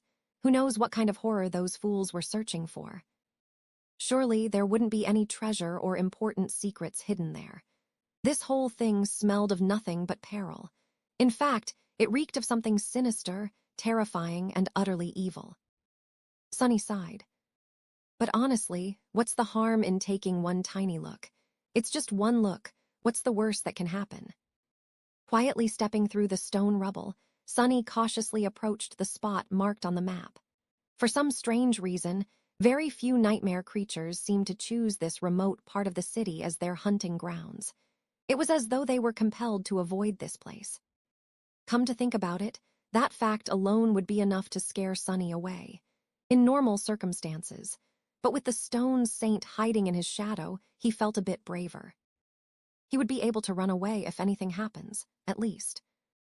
Approaching a large building that had been magnificent once, Sunny climbed over the collapsed wall and found himself in a dark and secluded courtyard. In the center of the courtyard, there was a well. Its round mouth loomed like an open wound in the stone, filled with nothing but empty blackness. The well was covered with a strange, ornate iron grate. It must have weighed several tons at least, as though someone desperately wanted to prevent anything from ever lifting it from its place and leaving the well open. Sunny gulped before approaching and looking through the grill of the grate. The silent well was so deep that he couldn't see its bottom. Maybe there wasn't one. Picking up a small stone, Sunny dropped it down. The black mouth of the well swallowed the stone, making it disappear. Many seconds passed, but there was no sound of the rock hitting anything. Sunny was almost ready to try again, but then the well spoke. A melodic, strangely enchanting voice resounded from its dark depths, filling Sunny's ears with sweetness. A guest. He staggered back, his eyes opening wide in fear. Nope, not doing that. Sunny wanted to turn around and run away, but something stopped him from following his instinct. He sensed that leaving without finding out more was going to be a wrong decision. And the voice sounded so human-like. It was like the voice of someone you would want to be your friend. He shook his head, breaking free from the reverie. What were those damned fools up to? What are they doing there in that damn castle? I need to warn Nephi's. No, wait, I need to find out more first. I'll try to understand what is going on here, but if there's any sign of danger, I run. Gritting his teeth, Sunny forced himself to stay still. A moment later, the well whispered. How wonderful. I haven't been fed in a long, long time. Chapter 114, Voice of Darkness. The enchanting voice came from the well in a wave of whispering echoes. It was soft and charming, flowing like a smooth, silken melody. It seemed to belong to a young man, if mere humans could even possess such a voice. A divine being would suit it more. Or a profane one. Sunny wasn't in the mood to appreciate the smooth and rich texture of the voice, though. He was covered in cold sweat. The echoes whispered, Time, time, time. In all his time on the forgotten shore, Sunny had only met one other creature capable of mimicking human speech. The memory of that encounter still made him tremble. The thing that had come from the depths of the dark sea in a mantle of fog and stolen Cassie's voice was by far the most terrifying being he had ever met. He didn't even want to remember the utter horror he had felt when the swarm of whispering voices had surrounded him. On that night, Sunny had only been able to keep his sanity intact because of the blind girl's timely warning. He had only survived the meeting with the creature that possessed a human voice by keeping his eyes tightly shut. And now, here was another. Why were those hunters searching for this ancient horror? He frowned. If something sinister was brewing inside the castle, he had to warn Changing Star. But he couldn't do anything before establishing at least some understanding of the entire situation. That's why Sunny forced himself to stay still despite the fact that every instinct in his body screamed for him to run away. Instinct was not always the best advisor. Humans possessed intelligence for a reason. The black fissure of the well loomed in front of him like a pool of darkness. Suddenly, he was incredibly grateful for the immensely heavy ornate grate that kept the charming talker imprisoned in the lightless depths. Sunny licked his lips and tried to regain his composure. Ready to summon the stone saint and the midnight shard at any moment, he took a step forward and gazed into the dark emptiness once again. Then he slowly said, It's nice to meet you. He couldn't quite believe that he was trying to communicate with the terrifying prisoner of the well instead of running away without looking back. Life was sure full of surprises. Until the moment it gave you the last one, of course. A soft chuckle resounded from the well. After its melodious murmur disappeared in the darkness of the secluded courtyard, the voice said, "Oh no, the pleasure is mine." The echoes whispered, "Mine's mine."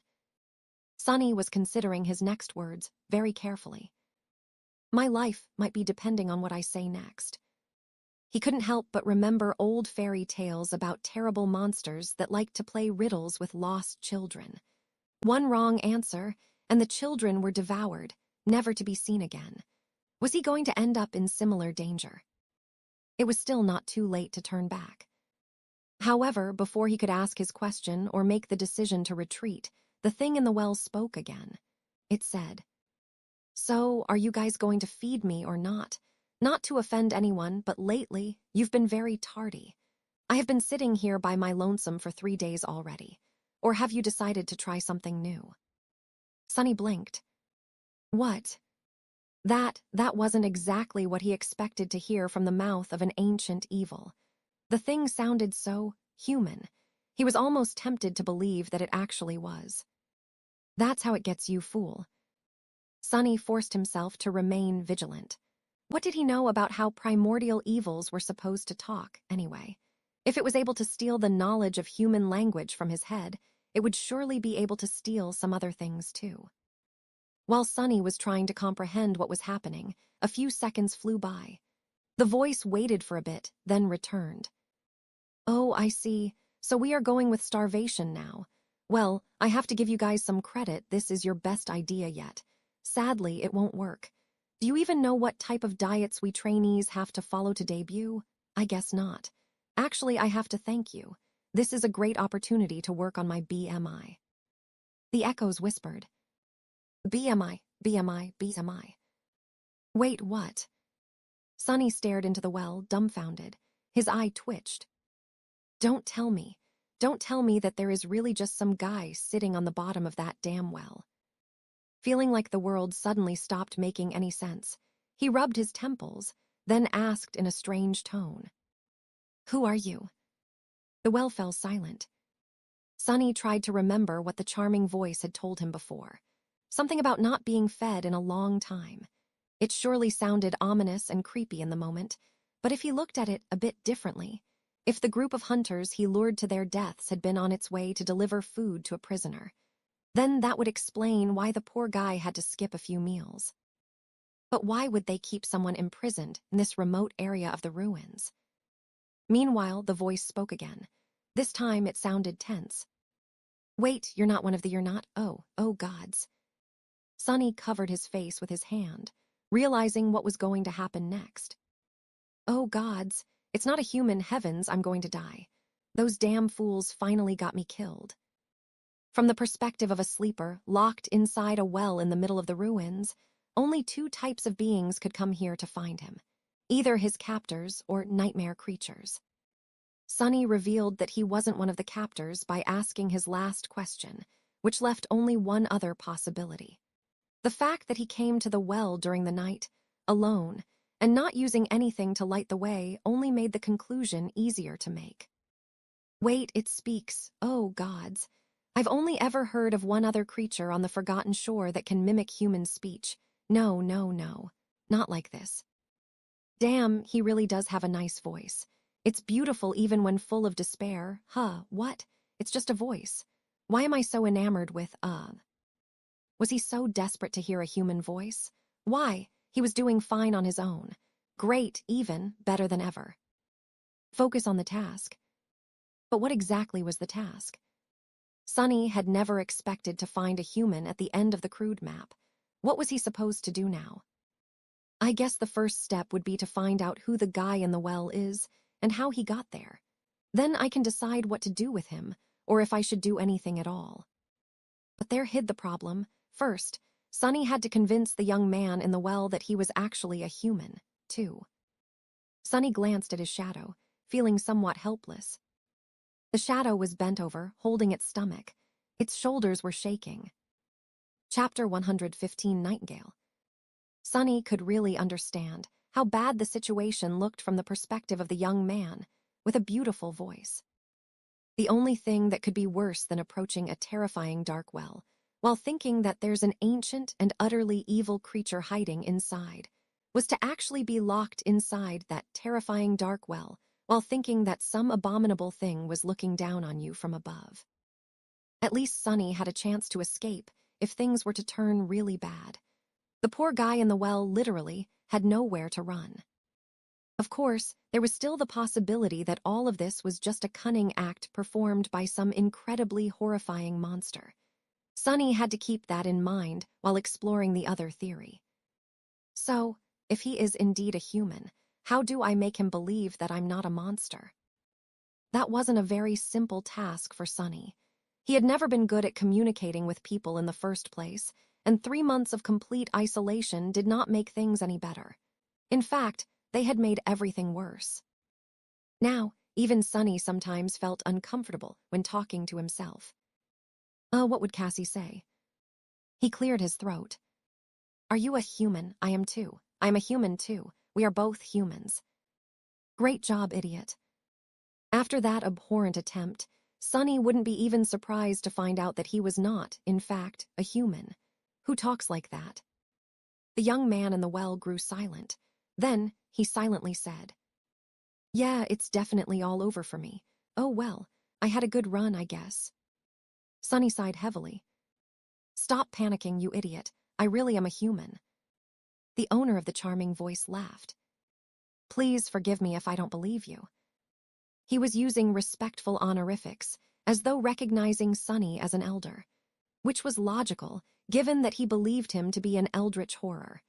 An eldritch horror would technically count as an elder, all things considered. Sonny groaned inwardly. Why are you using honorifics? I bet I'm younger than you. The young man, imprisoned in the well, hesitated. Wait, you really are a human. Sonny smiled with excitement, feeling that he was making progress. Yes, I really am. The voice returned a dozen seconds later. How come you're here alone and in the middle of the night? You also don't seem to have any source of light with you. Please don't get angry, Sir Monster, but that's not exactly something a human would be able to do. Maybe you should work on your story a bit more next time you venture out to devour innocent souls. Just a piece of friendly advice. Sonny sighed. Very funny. I'm able to walk around the city at night because my aspect allows me to hide in the darkness. I can also see through it, too. How did you end up in this well, anyway? The young man lingered before answering. How does one usually end up in these situations? A bunch of thugs decided to shake me down for my memories. I politely refused, and here we are. They've been keeping me here for a couple of weeks, trying all kinds of methods to get me to transfer the memories to them. But I must say, their attempts were very clumsy. In terms of knowing how to terrorize people, these fellows are not even anywhere near the laziest of sassings. Sonny didn't know what a sassing was, so he just assumed that it was some kind of a horribly malevolent nightmare creature. The rest of the story was somewhat easy to believe. Of course, it would take a very special kind of fool to choose the ruins of all places to keep a prisoner, but thugs were not known for their intelligence. Plus, their plan seemed to have worked pretty well right, until the moment they had the misfortune of stumbling onto Sonny. Well, now he knew what this whole thing was about. Just some tiresome human business. How disappointing. Nephi's and Cassie were also not in any sort of danger, at least not with regard to this mess. The mystery was solved. He had wasted a whole night on this nonsense. I see. Well, goodbye. With an annoyed sigh, Sonny turned around and began to walk away. However, the owner of the beautiful voice stopped him. Wait. Are you really human? Sonny grimaced. I am, I've told you already. The young man, imprisoned in the well, hurriedly asked. Can you maybe get me out of here? Those guys are not coming back tonight, I think. If you help me escape, I'll make it worth your while. Sonny scratched the back of his head, then frowned. In what way? After a short pause, the charming voice returned again, this time somewhat hesitant. Well, you might not know this, but I am quite a rich person. I have a whole stash of soul shards back in the castle. Some might even say that I have a small fortune. Half of it is yours if you get me out of this pit. That's 10 shards at least. Sonny suddenly got an idea. Of course, he did not need the 10 shards that the young man was offering. The fact that he had these shards, though, that was potentially very useful. If he wanted to avoid unnecessary attention when buying memories with his hoard of soul shards, he would need a suitable proxy. A sleeper with a lot of shards of his own, one that was indebted to Sonny no less, was a perfect candidate. He smiled. Do people know that you have a fortune? The young man answered, a bit of surprise in his voice. Do they know? Yeah, I guess they do. I am known to spend a lot from time to time. On entertainment as well as some other things, I'm a patron of arts, one can say. Perfect. So no one would be surprised if he suddenly begins to spend shards on memories. However, there was a small problem. Sonny could remove the grate, but he had no way of helping the poor guy climb out of that unimaginably deep well. Even if he was to use the prowling thorn, he doubted that the invisible string would reach that far. Its maximum length was not that impressive. And he certainly was not going to climb into the creepy well himself. Plus, he still held a bit of suspicion about the charming young man's identity. He was almost certain that he was human, but the remaining tiny bit of doubt was enough to make his paranoia ring the alarm. After hesitating for a bit, Sonny said, "What's your name?" The melodic voice answered, "It's Kai." Sonny sighed. Well, Kai, I don't know how to tell you this, but unless you can fly, I won't be able to help you escape. The young man grew quiet. After a long pause permeated with deathly silence, he then said in a strange tone, I can. Sonny blinked. What? Did he hear wrong? No, that was unlikely. Maybe Kai was just willing to say anything in his desperation to escape. The prisoner of the well chuckled. I can fly. That's my aspect ability. Chapter 116 Deal with the Devil. Sonny considered Kai's words. An ability that allowed the awakened to fly was not unheard of, but it was rather rare. And here on the forgotten shore, where a cursed flood of darkness devoured the world every night, it was nothing short of priceless. Sonny couldn't even imagine how easier it would have been to traverse the labyrinth with someone like Kai by his side. Suddenly, it made a lot more sense why someone like him would possess a small fortune of soul shards. It also explained why his captors were so gentle in their attempts to force the memories out of the young man. He was much more valuable alive. Sonny remained motionless for some time, thinking things over. After a while, Kai spoke again, his pleasant voice tinted with a bit of apprehension. Well, would you help me? Sonny sighed and walked back to the dark fissure of the well. All right, I'll remove this grate and you can fly out. However, I don't really need your shards. If you want to come out of there alive, you'll have to do something for me instead. The prisoner of the well hesitated, then cautiously asked, What? Sonny smiled.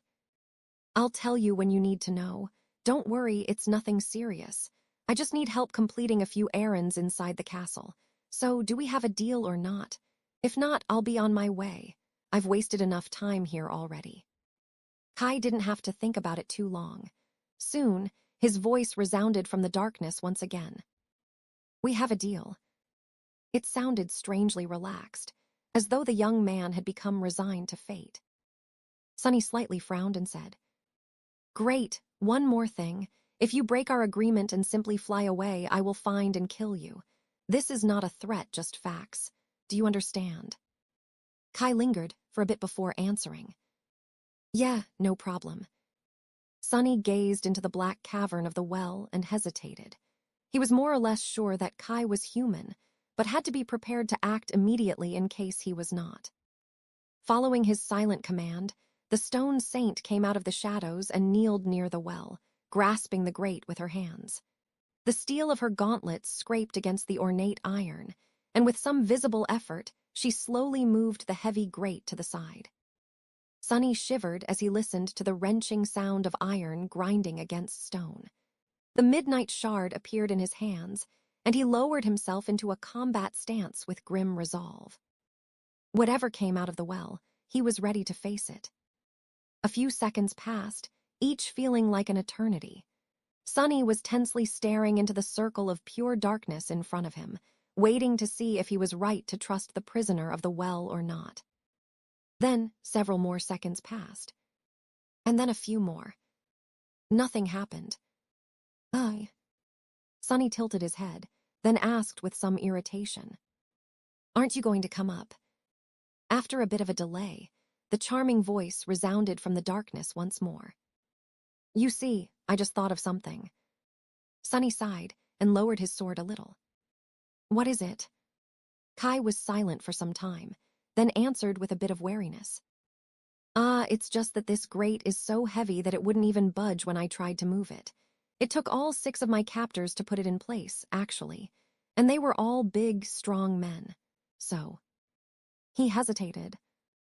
"I know that we have already established that we are both human, and it's not that I doubt your honesty, but would you mind explaining to me how is it that you were able to remove it all by yourself?" The honorifics were back. Sonny cursed under his breath. This guy was even more paranoid than him. He was unwilling to reveal his hidden ace to Kai, but the cautious prisoner left him with no other choice. Glancing at the shadow saint with a dark expression, Sonny said, "That thing is too heavy for me, too, but I was lucky enough to get a very strong echo." Kai seemed to suddenly become very curious. "Oh, that is indeed lucky. Very few people in the castle have an echo. I think I know every one of them by name." After a short pause, he added, "By the way, what is your name?" Sonny rolled his eyes and said through gritted teeth, "My name is Sunless." This conversation was entering dangerous waters. Depending on what Kai was going to say next, Sonny might be forced to climb into the well after all. Not to save the young man with a beautiful voice, but to silence him forever. Meanwhile, Kai suddenly laughed. "Sunless, that name does not sound like something only a soul-devouring demon would be called at all. Zero chance of that, right?" After saying that, he laughed again, this time with a hint of desperation in his voice. However, even then Kai's laugh was very pleasant to the ear. More pleasant than his charming voice, even, but Sonny was in no mood to appreciate its melodious sound. "Got him it." Sonny rubbed his temples. Why didn't anyone ever trust him? He was such an honest young man. The most honest young man in the world, really. Annoyed, he said in a flat tone, "Very funny. Now, come out of that well before I change my mind." Eventually, Kai stopped laughing and said, "There's no one in the castle with that name. At least no one with an echo under their command. Do you maybe live in the outer settlement?" "Oh, come on." Feeling the pressure of the flaw growing in his mind, Sonny closed his eyes and answered truthfully, "No." Kai cleared his throat. "So, you are someone who walks the cursed ruins alone at night, possesses the strength of at least 6 men, dwells in the darkness beyond the castle walls, and calls himself Sunless. Did I miss anything?" Sonny grimaced. "Not really." For a few moments, there was silence. Then, the prisoner of the well said with a voice full of dark humor, "Would you climb out of this well to meet a creature like that?" Hidden in the darkness of the cursed night, Sonny smiled with a bit of menace and said, "If I was in your shoes, I would, and I think that you should do it too. Do you know why?" After a small pause, Kai asked with sincere interest, "Why?" Sonny stopped smiling and allowed a cold indifference to seep into his voice. "Because I can put that grate back any time." Without waiting for Kai's response, he ordered the stone saint to move the grate a little. A moment later, the horrid sound of iron scraping against stones invaded his ears once again. Almost immediately, the prisoner of the well changed his tune. All right, wait, stop." The shadow saint released the grate, allowing silence to reign over the lonesome courtyard once again. Kai was quiet for some time, and then said with dejected reluctance, "You'd better not be a demon, all right. Stand clear, I'm coming out." Chapter 117, Cruel Injustice. Sonny felt a soft breeze lightly caress his cheeks, and then something moved in the darkness of the well. Gripping the hilt of the midnight shard tightly, he prepared for the worst.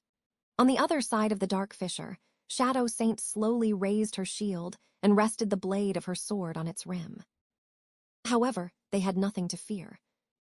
A few moments later, a graceful figure appeared in the air, rose above the well, and then gently landed on the stones in front of it. The corner of Sunny's mouth twitched. The owner of the charming voice was, indeed, human. It was a young man wearing a light lamellar armor, with luscious dark auburn hair and mesmerizing green eyes. His well-fitted armor was made out of burnished brown leather, with deep blue embroidered garments beneath. However, for a moment, he wished that Kai actually turned out to be a demon. Because the damn guy not only possessed the most charming voice he had ever heard, but was also drop-dead gorgeous. Honestly, it was simply unfair. Kai was tall, slender, and incredibly handsome. His face was small, perfectly shaped and beautiful, with high cheekbones and flawless ivory skin. His green eyes were nothing short of electric, and his lips were soft and full like what am I thinking? What's more, he seemed to possess that special type of warm charm that made some people almost irresistibly attractive. Sunny wouldn't be surprised to find out that droves of girls simply fell to Kai's feet every time he happened to casually walk by. Perhaps a few guys, too. Even worse still, the bastard looked like a genuinely nice person, without the smallest trace of arrogance or entitlement on his pretty face. There were playful sparks of humor hiding deep within his eyes, and one could be absolutely sure that when Kai smiled, cute dimples would appear on his cheeks. You couldn't even hate the damn guy. 2 weeks spent in the deep, dark pit did nothing to lessen his glamour, too. In short, Kai was the most beautiful person Sunny had ever seen, even compared to other awakened. He looked like one of those screen idols that people love to obsess over, only somehow even more attractive in person. Sunny glanced at himself, feeling a strong desire to grind his teeth in outrage. Well, this is just a cruel injustice, simple as that. Meanwhile, Kai noticed the Shadow Saint's burning ruby eyes, which were the only source of light in the absolute darkness of the night, and flinched back with a paled expression on his face. Oh no, it's a demon after all. Sunny got distracted from his self-pity and blinked. Then, feeling somewhat spiteful, he said, "I'm behind you, idiot." Kai froze, then slowly turned around to face him. Sunny didn't fail to notice that the young man held one of his hands out, obviously ready to summon whatever memory he used as a weapon. Blinded by darkness, Kai couldn't see him, of course. Well, good. Let's not let this fellow know that I'm not as, good-looking as he is for a few more moments. Pretending to be perfectly composed, Sunny asked in a calm voice, "Haven't I told you that I had an echo? It's her over there." "Well, sort of. That is to say, those aren't my eyes." The handsome sleeper hesitated for a few seconds, then said, "Sunless, you really are human." Up until that moment, both of them were just disembodied voices to each other. But now, while Sunny had already made sure that Kai was not some ancient horror, or at least didn't look like one, the former prisoner of the well was still in the dark, both literally and figuratively. "Last time I checked, I was still human, yes. If you have a memory to produce light, you can summon it and see for yourself." Kai lingered. Won't the nightmare creatures be attracted by the light? Smart and cautious, I like him. Sunny shook his head. Usually they would, by this courtyard is really secluded. Plus, there are not a lot of monsters in this area. I guess that's why those thugs chose this particular place to keep you imprisoned. With a sigh of relief, Kai summoned a paper lantern that glowed with soft yellow light. Sunny hissed, "Args damn." Relying on shadow sense to keep track of the young man's movements, he raised a hand and covered his eyes. Accustomed to the darkness, they weren't ready for such a sudden appearance of light. Of course, Sunny knew that this would happen. He allowed himself to be momentarily blinded to give Kai some sense of safety and better convince him of his human nature. "Oh, sorry." The beautiful young man lowered the lantern a little and looked up, trying to finally lay eyes on his mysterious liberator. Then, with a bit of surprise, he slightly lowered his head and looked down. Great, that is not humiliating at all. Kai stared at Sunny for a few seconds, and after realizing that he was indeed a human, offered him a dazzling smile. His smile was as charming as the rest of him.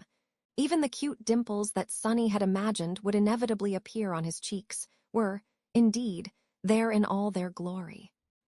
It was nothing short of obnoxious. Well, what a surprise. I was almost certain that you will turn out to be a terrible monster. But you are. You really are a human and such a cutie, too. Sunny coughed. Wah, did he just call me a cutie? How dare he? Thanks. What is happening? Meanwhile, Kai frowned. But Sunless. What? The beautiful sleeper blinked a couple of times. Can I ask something? If you really don't live in the castle or in the outer settlement, then where do you live? Sunny shrugged. Are there many options left? I live in the city. Kai hesitated for a bit, but then, suddenly, a light of realization ignited in his mesmerizing green eyes. Oh, I think I've heard of you. Aren't you that crazy kid that lives alone in the ruins? Sunny stared at him with murder in his eyes. Why does everyone keep calling me kid? Why does everyone keep calling me crazy? I'm not crazy. With a deep sigh, he answered. Indeed, that's me. You can call me Sunny, by the way. Once you get to know me better, you'll realize that I am not, in fact, that crazy. Kai looked at him with doubt. Noticing that, Sunny grinned. He decided to tease the obnoxiously gorgeous young man a little. Of course, with the limitations of his flaw, that was going to require a bit of finesse. Putting too much enthusiasm in his voice, Sunny said, And I don't actually live alone. I have plenty of creatures to keep me company. You might even call them my friends. There's a talking rock that sometimes tells me to do stuff. There's also my shadow. It has a lot of interesting opinions. He stared at Kai with a sincere smile. When the young man's handsome face became a little pale, Sunny laughed. Gee, relax, man. I'm just joking around with you. Then he looked down at the shadow and added in a dark, angry tone. They're not really my friends. I actually can't stand that rock, and the shadow and I barely talk these days. Chapter 118, Mirror Image. Perhaps joking around with Kai was a bit cruel, but Sunny was really annoyed by how ridiculously good-looking the other sleeper was. Plus, he had not talked to another human in such a long time that his already lacking communication skills had become truly rusty. Since they were going to visit the castle soon, Sunny had to prepare himself for the inevitable moment when he would be forced to talk to strangers. Stretching his flaw to its limits was a good practice. He wouldn't want for something like that accident to happen again. The unpleasant memory soured Sunny's mood. Meanwhile, Kai was staring at him with a very strange expression on his face. Sunny cleared his throat. That was a part of the joke, by the way. The handsome young man continued to stare, his face full of doubt. Did I go too hard on this poor guy? He must have been scared out of his wits already. He's probably in an utter panic now. Who wouldn't be a bit apprehensive about meeting a madman? Yeah, maybe it wasn't as funny as I thought. Kai cautiously shook his head. It's not that. I just feel like I have to inform you about something. Sunny raised an eyebrow. Yeah, about what? Kai hesitated, then said in a very calming tone. It's about my flaw. I can actually tell when someone is lying to me. So, when you said that there's a rock that tells you what to do, I knew that it was true right away. Sunny glared at the beautiful young man with an incredulous expression. Internally, he didn't know whether to laugh or to cry. Flaw? How is that a flaw? That's a damn superpower, you despicable bastard. Why was that Kai so lucky? He had the charming voice, the tall stature, the perfect face. Even his flaw was a damn blessing. Coincidentally, it was also a perfect counter to the better half of Sunny's tricks. If Kai had not informed him about this strange flaw of his, Sunny would have gotten himself into really big trouble pretty soon.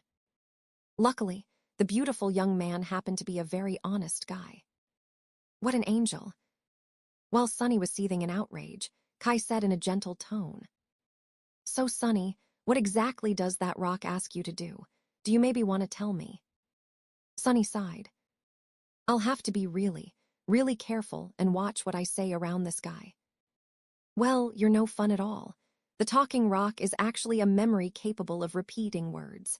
I use it as an alarm occasionally, so it mainly tells me to wake up. As for that stuff I told about my shadow being opinionated, that's also true. But you already know, I suppose.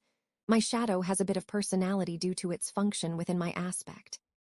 Kai thought about it, then smiled. Oh, I see, so it was really a joke. Very crafty, sorry to ruin it with my flaw. Sunny scowled. Don't you patronize me. Then he stopped, thought about something, and said angrily, Wait, if you can tell when someone is lying, then why did I have to spend half an hour convincing you to get out of that well? Kai blinked a couple of times, looking innocent and hurt. Well, how do I know if my flaw works on nightmare creatures? I've never had a conversation with one before. A person can never be too careful when making deals with ancient horrors, you know. Sunny covered his face with a hand. Yeah, I know. Kai looked at him with concern. Sunny, are you all right? This is those cursed strings of fate screwing with me again. What are the odds of meeting a person whose flaw is almost the exact opposite of mine? And why is he so goddamn stunning? Is that supposed to be the opposite of how I look, huh? I am. Anyway, let's get down to business. Kai sighed. Of course, a promise is a promise. I will help you do whatever it is you want to do in the castle. Shall we go together? Sunny shook his head. Not yet. I'll have to stop by a place first. Do you know the big ruined cathedral to the south of here? The other sleeper thought for a bit, then nodded. I think I do. I fly over that part of the city often, and it's hard to miss. Are you taking me there? Good question. On one hand, Sunny didn't want anyone to know where he lived. On the other hand, he didn't trust Kai enough to simply let him return to the castle and wait there.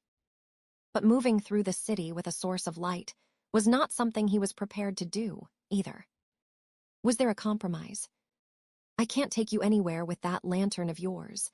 I survive by hiding in the darkness, remember? So you can go on and fly to the cathedral on your own. Wait for me on the roof. Kai looked south, remembering the location of the ruined temple, and nodded. All right. Sunny raised a hand, stopping the young man from flying away. Wait, whatever happens, don't go inside the cathedral, okay? I'm not joking. There's a fallen devil residing inside, so if you do, he'll butcher you just like he had butchered that bunch of idiots who had kidnapped you. Kai stared at him in shock. What? They're dead. Sunny shrugged. How do you think I found you in that well? One of the dead thugs had a map on his body. I thought there'll be treasure hidden in the marked location, but... The beautiful sleeper smiled. But it was something much better. Thank you for the compliment. I'll be careful not to enter the cathedral, rest assured. Sunny stared at the smiling Kai for some time, then shrugged in exasperation. Sure, off you go then. And remember, if you break our agreement, I will. Find and kill me, yeah. Don't worry, Sunny, I never break a promise. With these words, Kai raised his head and looked up. A soft gust of wind touched Sunny's skin, and in the next moment, the charming sleeper suddenly soared above the ground, quickly disappearing into the sky. Soon, only a tiny dot of his paper lantern could be seen, moving south through the black skies like a lonely star. Suddenly, Sunny trembled. A cold feeling of dread grasped his heart like an iron grip. Following the dot of light with his eyes, he whispered. There was a lonely star burning in the black skies, and under its light, the castle was suddenly consumed by fire, with rivers of blood flowing down its halls. He stood for a while in the darkness, motionless. If Sunny didn't know better, he would have thought that this part of Cassie's prophecy talked about Kai. But he did know better. He had known the truth of that prophecy for some time now. Lowering his head, Sunny licked his lips and asked the voiceless shadow in a raspy voice. Is it already starting? Like always, the shadow did not answer. What a stupid question. Of course not. It had started a long time ago. right at the moment when the three of them had entered the ruined city. Chapter 119, A Fistful of Soul Shards. It took Sonny some time to find his way back to the cathedral. With the approach of the dawn, the nightmare creatures that hunted at night grew restless. He had to be especially careful as he lurked through the narrow streets, keeping to the darkest patches of shadow. Even though there was no moon or stars in the lightless night of the Forgotten Shore, many of the monsters here had their own ways of perceiving shapes moving through the darkness. Their ability to see in the dark was somewhat offset by Sonny's Child of Shadows attribute, which allowed him to become indistinguishable from any shadow that he dove in. However, he still had to be cautious. In this cursed place, nothing was ever certain except for danger, death, and terror. Some time later, he climbed the familiar pillars of the cathedral and appeared on its vast roof. Walking on the wide ridge separating two slanting expanses of ancient tiles, he approached Kai, who was standing nervously some distance away. The beautiful young man was grasping a longbow made of horn in his hands, staring into the darkness with a tense expression on his pale face. Sonny stopped a few steps away from him and looked at that bow for a long time. There's not much time left. To avoid getting an arrow between his eyes, Sonny decided to announce his arrival with a gentle greeting. "Hey, Kai, I'm here." The archer turned around with a startled expression and raised a hand, as though trying to summon his lantern. However, he thought better of it, afraid to attract unwanted attention. Instead, Kai gulped and whispered, "Lower your voice. What if that fallen devil hears us?" Sonny blinked. Oh, right, he's a very careful person. Which was a great personality trait to have, as far as he was concerned. The more paranoid, the better. Smiling inwardly, he said, "Relax, he won't." Kai stared at him with doubt, then asked, "Are you sure?" Sonny gave him a nod. Yes. He was prepared to explain the reason behind this confidence, but, surprisingly, Kai immediately believed him and calmed down. Right, he knows when people are lying to him, which means that he also knows when they're telling the truth. And since I can only tell the truth, he can pretty much believe everything I say without the need to ask unnecessary questions. Come to think of it, that flaw of his was actually very convenient. Meanwhile, Kai cautiously looked around and asked, "So, what are we going to do here?" Sonny gestured at the group of shattered tiles, not too far away from them, and answered in a calm tone. "I'm going to climb into that hole and retrieve something from the temple. You just wait here until I return."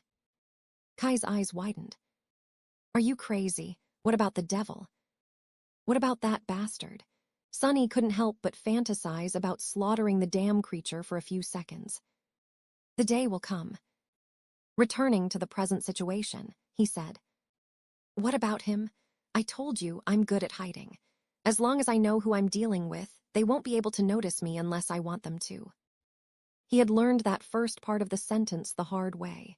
Actually, it was the bastard who taught him that even concealment of shadows had its limits. That's how Sonny ended up with his insides on his outside and in possession of this vital piece of information. Some lessons, you only needed to receive once to remember them forever. Kai was looking at him with a strange expression again. Sonny frowned. "What?" The beautiful young man shook his head. No. It's just that it's an awesome ability. I wish I had an ability like that, to be honest." Sonny glared at him and uttered through gritted teeth, "Says the guy who can fly. Why would you want to hide your perfectly symmetrical face anyway? Tired of being ogled by love-stricken supermodels?" Kai sighed. "Something like that. How did you know?" Sonny opened his mouth, then closed it again. "Anyway, wait for me here. I won't be long." Throwing a glance at the charming sleeper, he shook his head and walked over to the hole hidden behind several broken tiles. Soon, he was back in his secret lair. Looking around with a bit of apprehension, Sonny sighed and removed the rucksack fashioned from the skin of a monster from his back. Then, he unloaded the strips of carapace centurion's meat on the silver plate and walked over to the iron chest. To be honest, he really didn't want to go anywhere near the castle. The idea alone made him long to stay in this dark, quiet, familiar room forever. But he couldn't. If he wanted to make the Shadow Saint stronger, he had to return to the human settlement and risk facing his fears. Whatever, I'll just go in and out. Kai will be the one doing all the work anyway. With a heavy sigh, he raised the lid of the chest and began loading his rucksack with soul shards. Dozens of beautiful crystals were soon glittering inside. Sunny only took half of them, but the amount was already enough to drive many people to murder. He couldn't really blame them. On the Forgotten Shore, shards represented money, and money represented life. Without it, you couldn't buy yourself a place within the safety of the castle or procure food without having to risk death in the cursed maze of the city. Anyone would be willing to commit murder in order to survive. Keep telling yourself this. With an angry grimace, Sunny shut the rucksack tightly, made sure that no light seeped through its seams, and turned around. Glancing at his peaceful hidden lair one last time, he shut his eyes for a moment, and then walked away without looking back. It was time to return to the castle, and all the terrible memories he had left there before running away. Chapter 120, Approaching the Castle. Washed in the ghostly light of the nascent dawn, Sunny and Kai were walking through the ruins of the cursed city. The night was slowly crawling away. Its retreat made one of them feel safer, while the other one grew uneasy without the familiar veil of darkness hiding him from the world. I have almost forgotten how mournful this place looks when the sun is up. Somewhere in the distance, the waves of the dark sea were halting their eternal assault on the stone walls of the ancient city. These walls had withstood thousands of years of wear and abuse without allowing even a single drop of black water to seep through. Sunny suspected that they would stand unbroken for 1,000 years more. Suddenly uncomfortable, he turned his head west and found the distant silhouette of the Crimson Spire. The menacing structure was looming over the Forgotten Shore like an evil omen, spelling doom to anyone who would dare approach it. Maybe not. Sunny had chosen a complicated and meandering route to reach the castle. Kai, who was less familiar with the cursed city, simply followed behind. The charming young man was alert and collected, his bow ready to send arrows flying at any moment. They had to circle around many areas where especially terrifying creatures were known to dwell and hunt, making slow progress. Still, it was better to be safe than sorry. At some point, Sunny raised his hand, gesturing for his companion to stop. He peered into the distance with a deep frown on his face. Kai glanced at him and whispered, "What is it?" Sunny brought a finger to his lips before answering. "SHH, listen." Soon they heard an eerie sound that resembled stifled, heart-wrenching weeping. It was as though there was a crying woman in the fog ahead of them, slowly drawing closer. Her trembling sobs made both sleepers shiver. Kai looked at him and asked without much confidence, "What are the chances that it's actually a human girl?" Sunny gave him a crooked smile. "Low." Without needing to discuss it, they hid behind a large pile of rubble and waited. Pressing himself against the cold stones, Sunny sent his shadow to climb the building and observe the surrounding streets. Kai saw the shadow off with a bewildered look, blinked a couple of times, but didn't say anything. A minute or two later, Sunny glanced at him and asked, "Where are your arrows?" The charming young man hesitated, then said, "I usually carry a quiver with a few dozen arrows that were specially crafted for me by one of the best blacksmiths in the castle. But the gentlemen who put me in that well, may they rest in peace, weren't kind enough to let me bring it." Sunny gave him an amused look. "So that bow of yours is actually useless." Kai lingered for a few moments before answering. "I also have arrow-type memories." "How many?" The elegant archer lowered his gaze in embarrassment. 2. Will that be enough?" Sunny was silent for a bit, and then answered in a flat tone. "No, I don't think that will be enough." Out there in the fog, his shadow was looking at the creature that had been producing the heart-wrenching weeping. It was not a human girl. A massive, four-legged beast was walking through the morning mist. Its flesh was rotten and emaciated, hanging from the bones like a tattered coat. Sunny could clearly see the white arcs of its ribs through the holes in the rotting hide, the unnatural darkness hiding behind them, and the powerful jaws of the partially bared dog-like skull that were full of terrifying teeth. One didn't have to be a genius to understand that the horrid creature was one of the fallen masters of the ruined city. As he was looking, the beast opened its maw and produced another long, human-like sob, then stopped and listened, as though waiting for an answer. When nothing happened, it lowered its head and slowly continued on its way. Luckily, although their hiding spot was somewhat close, it wasn't actually on its path. If nothing changed, the fallen would walk past without even noticing them. They just had to wait. Sunny sighed. We'll have to stay here for 10 minutes at least. Get comfortable. Once again, Kai didn't ask anything, simply taking Sunny's word for it. It seemed as though his strange ability to sense lies made the charming sleeper less prone to having a lot of questions. Which was a wonderful quality to have, as far as Sunny was concerned. With nothing to do but wait, they had a bit of time to rest and catch their breaths. Sunny summoned the endless spring and took a few sips of cold, sweet water. Noticing that Kai was staring at him, he hesitated, then passed him the beautiful glass bottle. The charming young man drank greedily, as though someone dying from thirst. Come to think of it. Feeling a little guilty, Sunny asked, "When was the last time they gave you water?" Kai detached himself from the bottle, wiped his lips, and smiled in pure delight. 2 or 3 days ago, I think. Thank you kindly." He returned the bottle and looked at Sunny with curiosity. "Hey, Sunny, can I ask you something?" Sunny tensed up and gave the charming archer a dark look. "You can." His eyes, however, hinted that he shouldn't.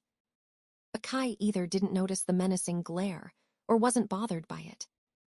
"You came to the Forgotten Shore this last solstice, right?" "Yeah." Sunny held his breath, guessing what the beautiful sleeper was going to ask him. How they had survived in the labyrinth, why he had abandoned the castle, how he had survived in the ruins. Each of these questions could potentially lead to a disaster. Kai leaned forward with excitement in his eyes, hesitated for a second, and then said, What's the top music video in the charts out there right now?" Sunny blinked. "Oh, what?" That was absolutely not what he had expected to hear. Noticing that the charming young man was staring at him with anticipation, he shifted and answered with a bit of uncertainty. I have no idea." Kai sighed, clearly disappointed, but then suddenly smiled again. The smile was wide and dazzling. "Can I ask you another question?